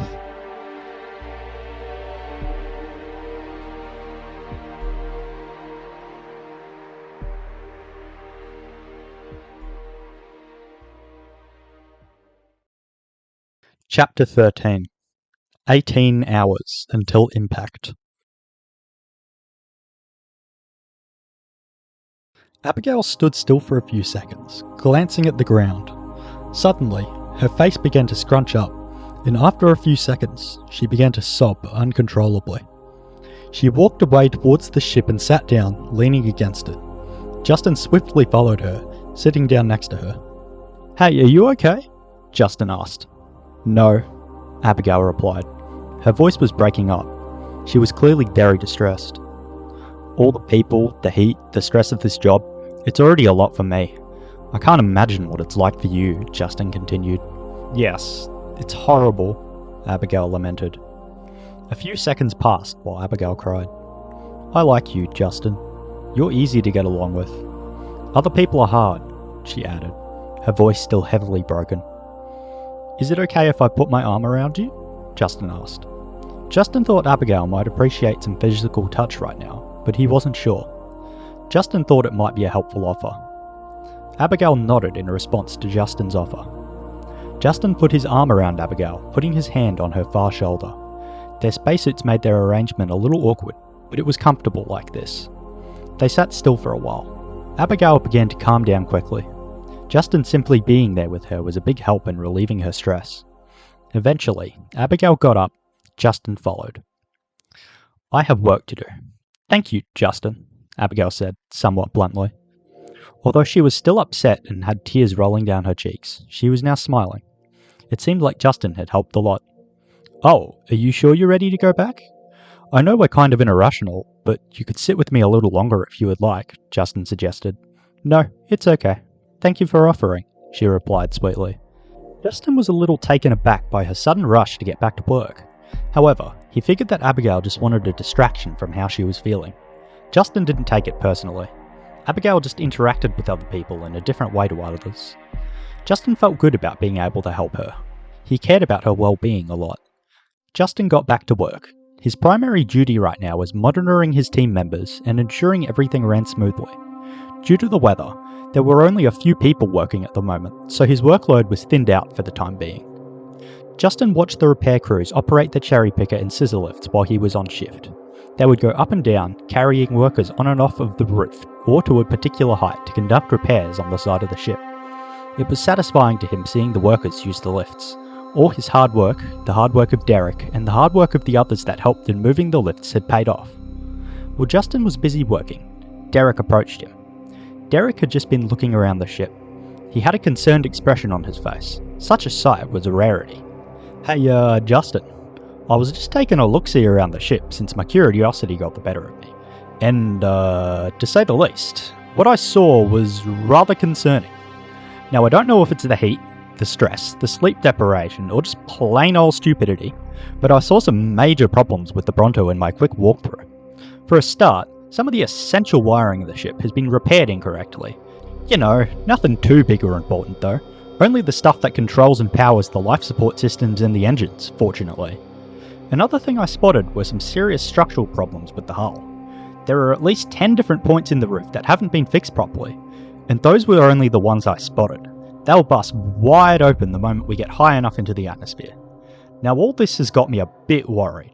For starters, somehow, little old me has managed to spot these boo-boos, but not the 50 strong task forces of people whose job it was to catch these errors and fix them. Another thing that worries me is that fixing these blunders is going to take a hot minute. I'm just hoping it won't put too much of a dent in our schedule. Time is of the essence, after all," Derek proclaimed. Justin felt the anxiety welling up in his body once more, starting from his feet and working its way up, concentrating in its chest. This was terrible. These two problems alone could have the potential to jeopardize the whole plan. John and the council needed to be notified immediately. "Derek, we need to tell someone about this. I think it's best that we talk to John. He can take action from here," Justin suggested. "So, you want me to go talk to the big fella about it?" "Nah, I'd rather not go prodding at a big bear with a stick like that. Seems pretty illogical to me," Derek replied. "Derek, John isn't going to be mad if you tell him about major problems we've encountered while conducting repairs. What he will be mad at you for, however, is not telling him you spotted these issues in the first place," Justin replied. "Yeah, yeah, good point," Derek stuttered, trying to defend his suggestion before admitting defeat. The real bee's knees of this whole kerfuffle is those were only the few things I spotted on a quick trip through. If I took a propaganda at all these ships and nooks and crannies, I'd dread to think of what my eyes would come across, Derek added. That statement only added to the anxiety inside Justin. He just begged it was a coincidence that Derek happened to walk in and out quickly and by chance come across 2 fatal flaws. Although saying that aloud in his mind didn't give Justin much hope for that possibility. He hoped desperately that once the heat died down and everyone was back, any hidden errors would be picked up on and swiftly fixed. Derek walked off in search of John. Justin followed him. After a while, Derek found him. He was having a discussion with Abigail about something, presumably related to the ship. Derek approached John. "Hey, John, how you doing?" he began. "Derek, what do you want?" John snapped back, with hostility in his voice. The memory of yesterday's incident was clearly still lingering within John's mind. "So, the brilliant minds of the interstellar frontier made a mistake, or 2, or many," Derek continued. John replied, clearly about to boil over. "So help me, Derek. If this is one of your pathetic jokes, Derek cut him off. "The hull hasn't been repaired properly. Same with some important wiring. If we don't fix it, we won't even make it to orbit, let alone back to Earth. The little cherry on top of all of this is that we are running out of time to make repairs," Derek stated. John began to untense, and his anger settled before warping into frustration. "Damn it," John proclaimed, defeated and frustrated. John looked rather stressed out by this latest development. Who could blame him, really? "My apologies for assuming you were here to cause trouble," John continued. John looked like he was beginning to calm down a little after realizing Derek was not here to waste his time. "Well then, I will have to work closely with the engineering teams to help resolve this issue. Abigail and I will have to discuss this in depth to see what this means for our schedule. It might involve running a thorough inspection of the ship this evening once everyone is back and the weather has settled down," John said. "Yes," Abigail replied. "Well then, I would like to see these mistakes personally. Afterwards, I will be having a word with some of our engineering team leaders," John stated. Derek, Abigail, John, and Justin headed into the Bronto. There were a few people around conducting repairs. Since Justin was last inside the ship, the inside looked substantially better. The Bronto looked far more suitable for spaceflight than it did earlier.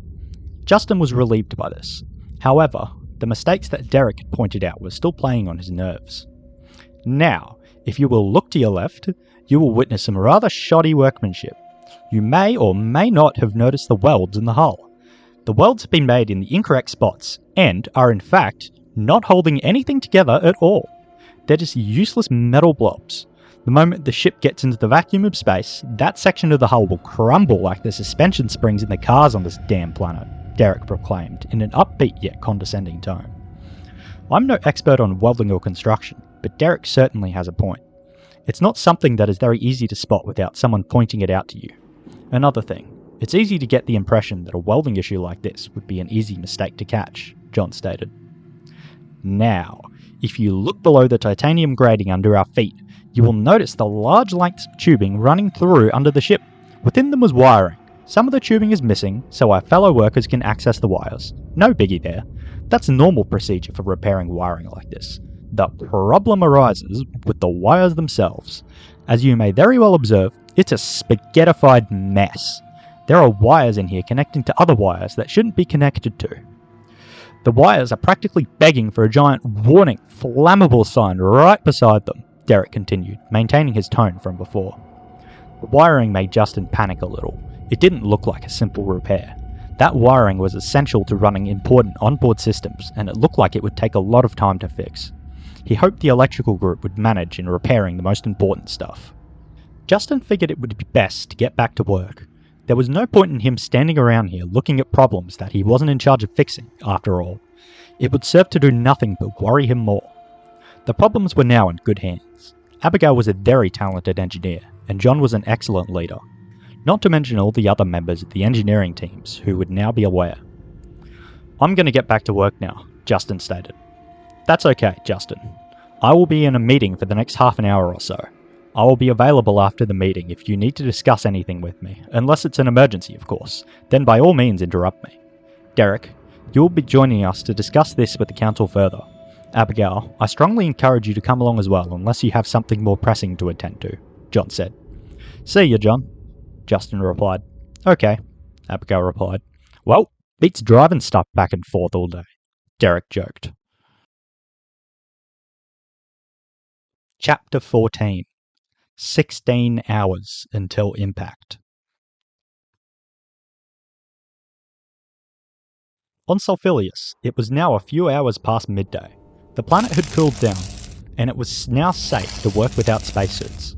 Slowly, all the workers returned to the ship and began repairs once more. Throughout the rest of the day, Justin's shift was relatively uneventful. He continued to keep the logistics system up and running and helped out with deliveries where he could. The ship was now looking a lot better than it was when Justin, Abigail, and John first found it. The corrosion on its exterior was practically gone now. Most of the exterior hull damage and other damage to the ship's outside had been repaired by now. Of course, a few of these repairs would need to be remade after Derek pointed out some issues with them, but if the workers managed their time right, they would hopefully fix them before it was time to evacuate. Corona slowly crept across the sky, nearing closer to the horizon until the two met. The sky was filled with brilliant reds, oranges, and purples. The sunsets on Solfilius were never ones to disappoint. Justin was under the impression that the planet was an ugly and colourless world when he arrived. While that still held true at day, during the evenings, it was far from the truth. The scorched, dusty surface of the planet had begun to cool off now. The chefs had returned to the utility station outside for the workers and were cooking dinner for everyone. This evening, they were cooking a variety of different foods for the workers. Chefs were extremely important to morale. Being served hot food at the end of a hot, exhausting and stressful day was always greatly appreciated by the workers, including Justin. Justin was now off shift and heading into the workers' rest area. Derek was with him, along with a large group of other workers who'd just got off shift. Justin spotted John sitting down. He was with Abigail. They appeared to be waiting for Derek and him to sit down with them. Justin headed over towards them. Derek and Justin took a seat at the table Abigail and John were sitting at. Hey guys, Justin greeted them with. Good evening, John responded. Abigail replied with a simple hi. How have you all been holding up? John asked. Better than earlier today, Abigail replied. I've been surviving, Justin replied. Well, about as good as I possibly could be, considering I could be dead by tomorrow, Derek replied, clearly done with everything. Abigail turned pale upon being reminded of this fact. Come on, man, don't say that. I know there's been a lot of bumps in the road, but for the most part, things are looking up for us. Despite all the anxiety, I think we got a damn good chance of getting out of here in time. We have some of the brightest people in the entire universe right here on this planet trying to get us out of here. If the universe really wants us dead, we sure aren't going to let kill us tomorrow, Justin valiantly replied. Yeah, you're right actually, Derek replied. I am confident in the people we have on this planet. We won't die here, but if for whatever reason we fail, we won't have gone down without a fight. And a damn good fight we fought, John replied. Well, I put in all the effort I could. I don't think we will die now, but if we do, at least I will die knowing I gave it my best, Abigail added. The group sat for a minute, marinating on the events of the last 2 days. I would like to commend all of you for your efforts in this mission. Justin, your contributions to the logistics of this whole operation have been invaluable. Abigail, I thank you greatly for coming up with the idea to restore the Bronto. And Derek, I know things have been rocky, but you have contributed significantly too. If you hadn't pointed out those flaws, everyone on this planet would have been in serious trouble, John added. Thank you, John, Justin replied, filled with a sense of pride. Thanks, Abigail responded. It looked like she was tearing up. You're very welcome, Derek replied. Also, Derek, I am sorry about my decision to terminate your position here. I hope you understand my reasoning. The risk you posed to your fellow workers was too high, John stated to Derek. Ah well, I guess that's fair, big fella. I was drunk on the job after all. Can't really blame you for doing your job, I suppose, Derek replied, being understanding of his decision. Justin could see through Derek easily. He had years of practice. He could tell he was upset about losing his job. Justin could only hope he would beat his addiction so he could return to work here once again once the CME was over and the mine had returned to full operation once again. Derek was a brilliant fit for a place like this. Although Derek was a close friend of Justin, he could be rather frustrating at times. His lack of personal responsibility was one of his biggest downfalls. It clearly wasn't Justin it affected too. It took its toll on John, and it most certainly affected Derek's co-workers too. His childhood trauma was the major driver behind this. Derek felt the need to put up this facade in order to protect his inner self. He was a class clown in school, and he never really grew out of that phase as he got older. His trauma, however, shined through. It was easily seen by anyone who knew a thing or two about psychology or trauma, which by this stage in humanity's history was everyone. Derek, there are a range of valuable psychological services that the Australian government can provide to you when you get back to Earth. I suggest you look into them. I am also confident that I can arrange for you to receive some assistance from the NFMC, even if you are not currently employed by them, John suggested. Justin was in agreement with what John said. Almost all countries in the developed world provided free psychological care to its citizens, including Australia, where Derek was from. Back at home, he could get treated for his alcoholism, trauma, and get the help he needed. It had been possible to completely erase addiction in a person for decades now, with the right medication and psychological assistance.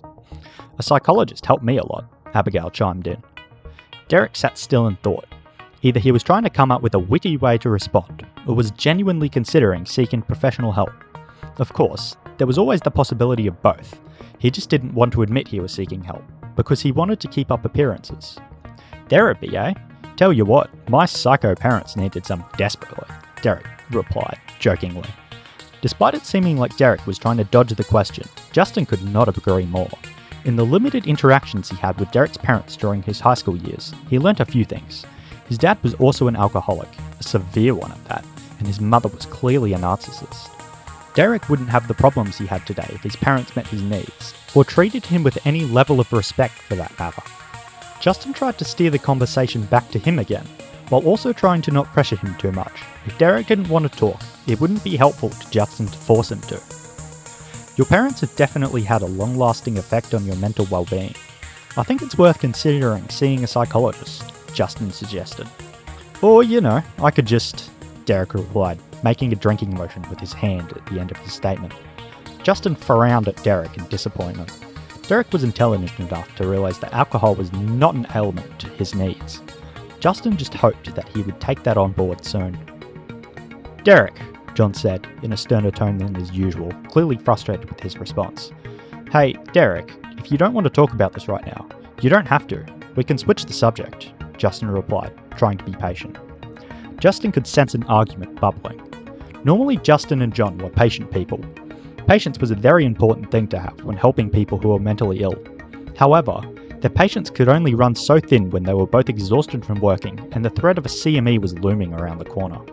Alcohol only causes more problems if you can't handle your liquor. Sounds like someone's compensating for something. John, if you loosened up a little every once in a while, maybe things around here would run a little smoother, Derek replied, smugly. Justin immediately knew that Derek had struck a nerve with John. Justin glanced over at him. John looked like he was about to explode. A comment like that directed at John would have upset him on a good day, let alone during a stressful time like this. Derek, I tried to offer some helpful advice. I do not appreciate your rude and sarcastic remarks. They were completely unnecessary, John snapped. Abigail flinched at the sound of John yelling. Ooh, too far, Derek replied, clearly regretting his reply to John's advice. Perhaps it is for the best that I sit somewhere else tonight, John said. John stood up and left to go sit somewhere else. Abigail looked quite disturbed by the whole ordeal. The sheer number of people and background noise around here was already too much for her. Hey Abigail, are you okay? Justin asked, concerned. I am okay now, she replied. Derek, if you didn't want to talk about this right now, you could have just told us. You didn't need to insult John like that, Justin said. You're probably right. He seemed pretty pissed, Derek replied. I'm sorry if you felt forced to talk, Justin added. Derek shrugged his shoulders in response and remained silent. Justin could tell by Derek's body language and facial expression that he regretted what he said. He felt bad for insulting him. Suddenly, the call for dinner was made. Justin, Abigail and Derek all got up and made their way over to the serving area, accompanied by a group of people who were sitting around them. Tonight, they were being served pot roast. There were two options, beef or vegetarian. Justin was first. He got a healthy serving of beef pot roast and thanked the chef who served him. Derek got the same as Justin. Abigail didn't like beef, and so she chose the vegetarian option. All three of them sat back down at the table once more. Abigail and Justin sat down in silence and ate their food, awkwardly taking their rebreathers on and off while doing so to put food in their mouths. All three of them were now off shift the next half of the night. After they were finished eating, Justin went off to find a mattress. He got on it, and he lied down. He tried his best to get some sleep, but his efforts were once again in vain. Today was quite the day. Justin found himself looking over at today's events. Getting fuel into the Bronto, retreating inside due to the heat, the argument at dinner, Abigail breaking down, moving the cherry picker and scissor lifts. He couldn't wait until tomorrow, but he was simultaneously dreading it. At least it would all be over soon, he thought. Chapter 15. 10 hours until impact. While Justin was trying to get to sleep, someone sat down beside him. Justin opened his eyes. It was Abigail. "I am sorry, did I wake you up?" she asked. "No, it's okay. I was awake," Justin replied. "I can't sleep either," she said back. Abigail began to start fidgeting with her hands. Justin was curious. Was something making her nervous? "Are you okay? Did you need something?" Justin asked. Her fidgeting sped up. She looked down towards the ground. "Can I lie down with you?" she murmured softly. Justin got a little flustered. He thought about it for a second. It would probably help them to get some sleep and to relax a little. "Of course," Justin replied. Abigail's face lit up. Justin smiled in return. Abigail got onto the mattress with Justin. Almost instantly, they fell asleep. Throughout the rest of the night, more repairs were conducted on the ship. From the outside, it was now very difficult to spot any kind of damage or weathering on the ship at all. On the inside, there was still some cleaning up to do. Tools and parts were scattered all over the ship's floor. Spare repair materials and old pieces of the ship that had been replaced needed to be cleaned out.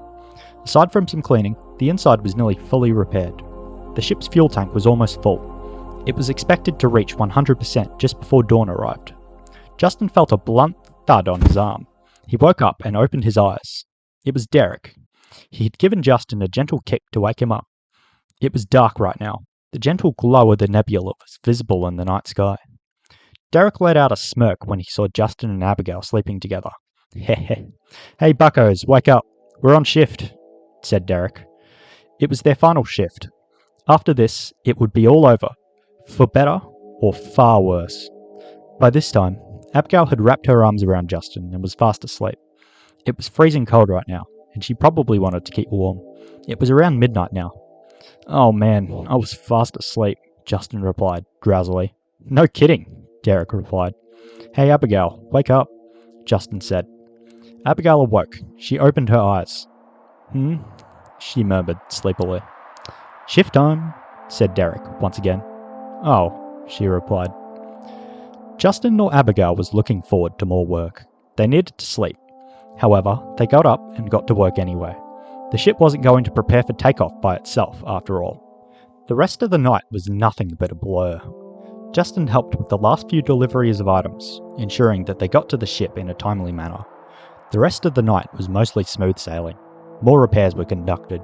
People worked, ate, slept, and helped out however they could. As the end of the night approached, the last few repairs were completed. The ship was given a final clean-out for any remaining parts or tools, right as the fuel tank reached maximum capacity. After this, the ship was packed with any supplies that would be needed for the journey ahead. Food, water, medical supplies, and even valuable personal possessions where time allowed. Justin, John, Abigail, and Derek all stood back from the ship to look at their work, along with a few other workers on shift at the time.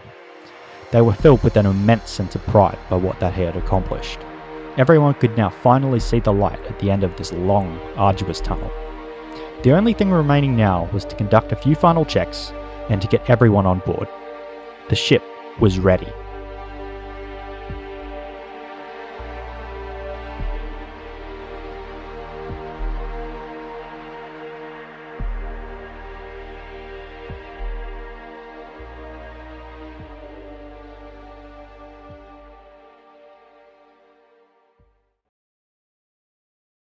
Chapter 16. 30 minutes until impact.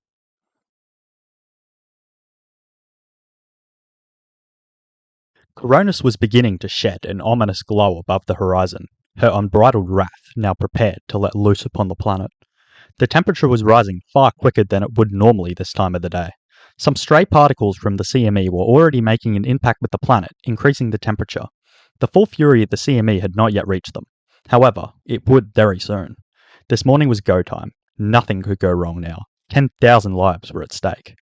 Outside of the ship bulkhead was an ocean of cars, from which thousands of people were flooding out. John and a few of the council members were helping to guide people in, trying their best to avoid a crowd crush or stampede. Justin had never been more stressed in his life. His heart was pounding like a jackhammer against concrete. It almost hurt. Standing next to him was Abigail, who was clinging to Justin's arm tightly. The noise, the impending sense of potential doom, and everything else going on was proving to be a lot for her to handle. Justin was relieved it would all be over soon, both for him and everyone on this planet. After some time, everyone that emerged from the sea of cars was now on the ship, and the torrent of people had stopped. John had already ordered the council to start counting all the people in the ship. He insisted on leaving no one behind, even if it meant sacrificing his own life to get everyone on board. Coronis began to rear her ugly head further above the horizon. The engineering teams were dashing around, conducting the final checks on the ship. The best pilots and captains currently present on Solfilius had been organised into a crew who would be responsible for piloting the Bronto. They had moved into the bridge, where they were ready to take off when given the all clear from John. After what felt like an eternity to Justin and the others, the final checks had been conducted on the ship. The Bronto was ready for flight. The council had finished their count of everyone on board too. Everyone was on board. But one. John was rushing around. He was trying to ensure everyone was ready to go. A member of the council approached him. It was Adam. "John, we're missing one person." "Derek," he said, nervously. "Damn it!" John yelled. He bolted out the bulkhead and ran out to search for him. Justin stayed put and watched on from inside the safety of the ship. It didn't take long for John to find Derek. He was in the utility station, rummaging around in some kind of bag. Suddenly, it clicked in Justin's head. He went back for his alcohol. Justin felt furious. John had just endangered his own life to try and save Derek's. He watched on in anger as John rushed him back onto the ship, forcing him to leave his bag behind. Justin knew Derek took such a stupid risk because he was addicted. He was probably freaking out today. He wanted to drink so he could cope. Despite his attempts to sympathize, Justin was still furious. The pair rushed onto the ship. "Close the bulkhead! Let's get moving!" John yelled. It was a good thing they got back quickly. The temperature was rapidly climbing. The CME was building in intensity, and they couldn't afford to keep the door open for much longer. The bulkhead slowly creaked shut. The lights came on inside as the fusion reactor roared to life. John barged through the countless people and rushed into the bridge. "Pilot team, will you go for takeoff?" John ordered. "Roger that, John." "Engine ignition in. T-minus 10, 9, 8, 7, 6, 5, 4, 3, 2, 1. Ignition." Chapter 17. Impact. The whole hull shook as the engines roared to life. The deep, loud crackle resonated throughout the ship as it began to lift off the ground, kicking up dust and sending it flying in all directions. The ship accelerated upwards, gaining speed. The VTOL thrusters began to slowly turn towards a horizontal angle as the ship got higher into the atmosphere, accelerating the craft forwards. The artificial gravity kicked in, holding everyone to the floor. Justin felt Abigail grab his hand and hold onto it tightly. The pair made their way over to one of the many small windows on the starboard side, pushing through the crowd of people. They both watched as the ship distanced itself further and further from the wretched planet. From the window, a dazzling aurora had formed around the whole planet as the intense solar winds ionized in the upper atmosphere. Justin had never seen anything like it. He knew that its beauty was nothing short of an illusion, however. Its true nature was far more sinister, and it was only a sign of what was happening down below. After a short burn, the Bronto had achieved orbit. The ship was now high above Solfilius, so everyone on board was kept safe from the CME. An announcement came from over the loudspeaker notifying everyone on board of the news. "Everyone, we have achieved orbit and are safely out of the path of the CME." A massive celebration from the crowd of people within the ship erupted once everyone got word of the success. Abigail blocked her ears to try to drown out the noise, but even she too couldn't help but rejoice. Justin felt a wave of relief wash over him like nothing else he had ever felt in his life. They were now safe. Abigail took a moment to stop blocking her ears and wrapped her arms around Justin, hugging him. He hugged back. Abigail experienced a moment of apprehension following this. "I'm sorry, was that weird? I hope I didn't make you uncomfortable," Abigail panicked. "No, it's okay, Abigail. Your timing was perfect," Justin replied, having a laugh at the situation. John approached Justin and Abigail. He let out a slight smile after seeing them hug. "Justin, Abigail, I thought you might be interested in watching the security camera footage from the planet," John suggested. John had a big grin on his face. Clearly he was doing a lot better now that everyone was safe. "Yeah, sure, I'll watch," Justin replied. Abigail gave a simple nod. Follow me into the bridge, John replied. Justin and Abigail followed John, slowly making their way through the crowd. Hey Abigail, once we are home, I'd love to spend more time together, Justin asked of Abigail. So would I, she replied, blushing. Justin and Abigail were now inside the bridge with John. Justin was now looking at a ship console within the bridge. On the console was a display of various security cameras on the base. They were still active, for now. A large group of the crew were all crowding around him and the panel, watching. One camera displayed an overview of the ship landing pad, the hangar, and the small white building next to it. The sky was a fierce red, and it was impossible to see what was going on beyond a few hundred meters. The camera footage was slowly being overtaken by static. As the camera gradually broke down in the heat, Justin could see the hangar begin to fall apart and melt from the intense heat and radiation. Justin found himself eternally grateful he wasn't on that planet. I am glad we aren't there anymore, Abigail said. I could not agree more, Justin replied. Thanks to everyone, we aren't, John added. In the group of people watching the security camera footage was Derek. He made his way over to John, Justin, and Abigail. Justin looked at him. He looked ashamed, yet relieved at the same time. I'm sorry, John, Derek said, clearly ashamed of himself. I never should have gone back for that alcohol. When I did, something just clicked inside my mind. Just what the hell was I doing? Risking my life, trying to bring it with me, and probably also endangering someone else who was sent to go and get me, he continued. I think all of the stress within my mind just took over and I lost control, Derek added. Also, John, I'm sorry about insulting you at dinner last night. I overstepped with that joke, he finished with. Justin was very happy to hear Derek apologising. It wasn't an easy thing for him to be so vulnerable like this. It seemed like he genuinely wanted to change. Justin always knew deep down Derek wanted to improve, but he just never had the strength to reach out for help. Derek was also opening up to John. Clearly, he had started to feel a lot closer to John over the past couple of days, and felt it was safe to be vulnerable around him. Derek, I am proud of you for taking responsibility, and for having the strength to acknowledge you did wrong by me and apologise for it, John replied. I apologise for prying into your personal problems. In my efforts to help you, I feel I crossed a boundary, John replied. Derek, I am sorry I contributed to the prying, Justin added. Thanks, and thank you for saving my life, John, Derek responded.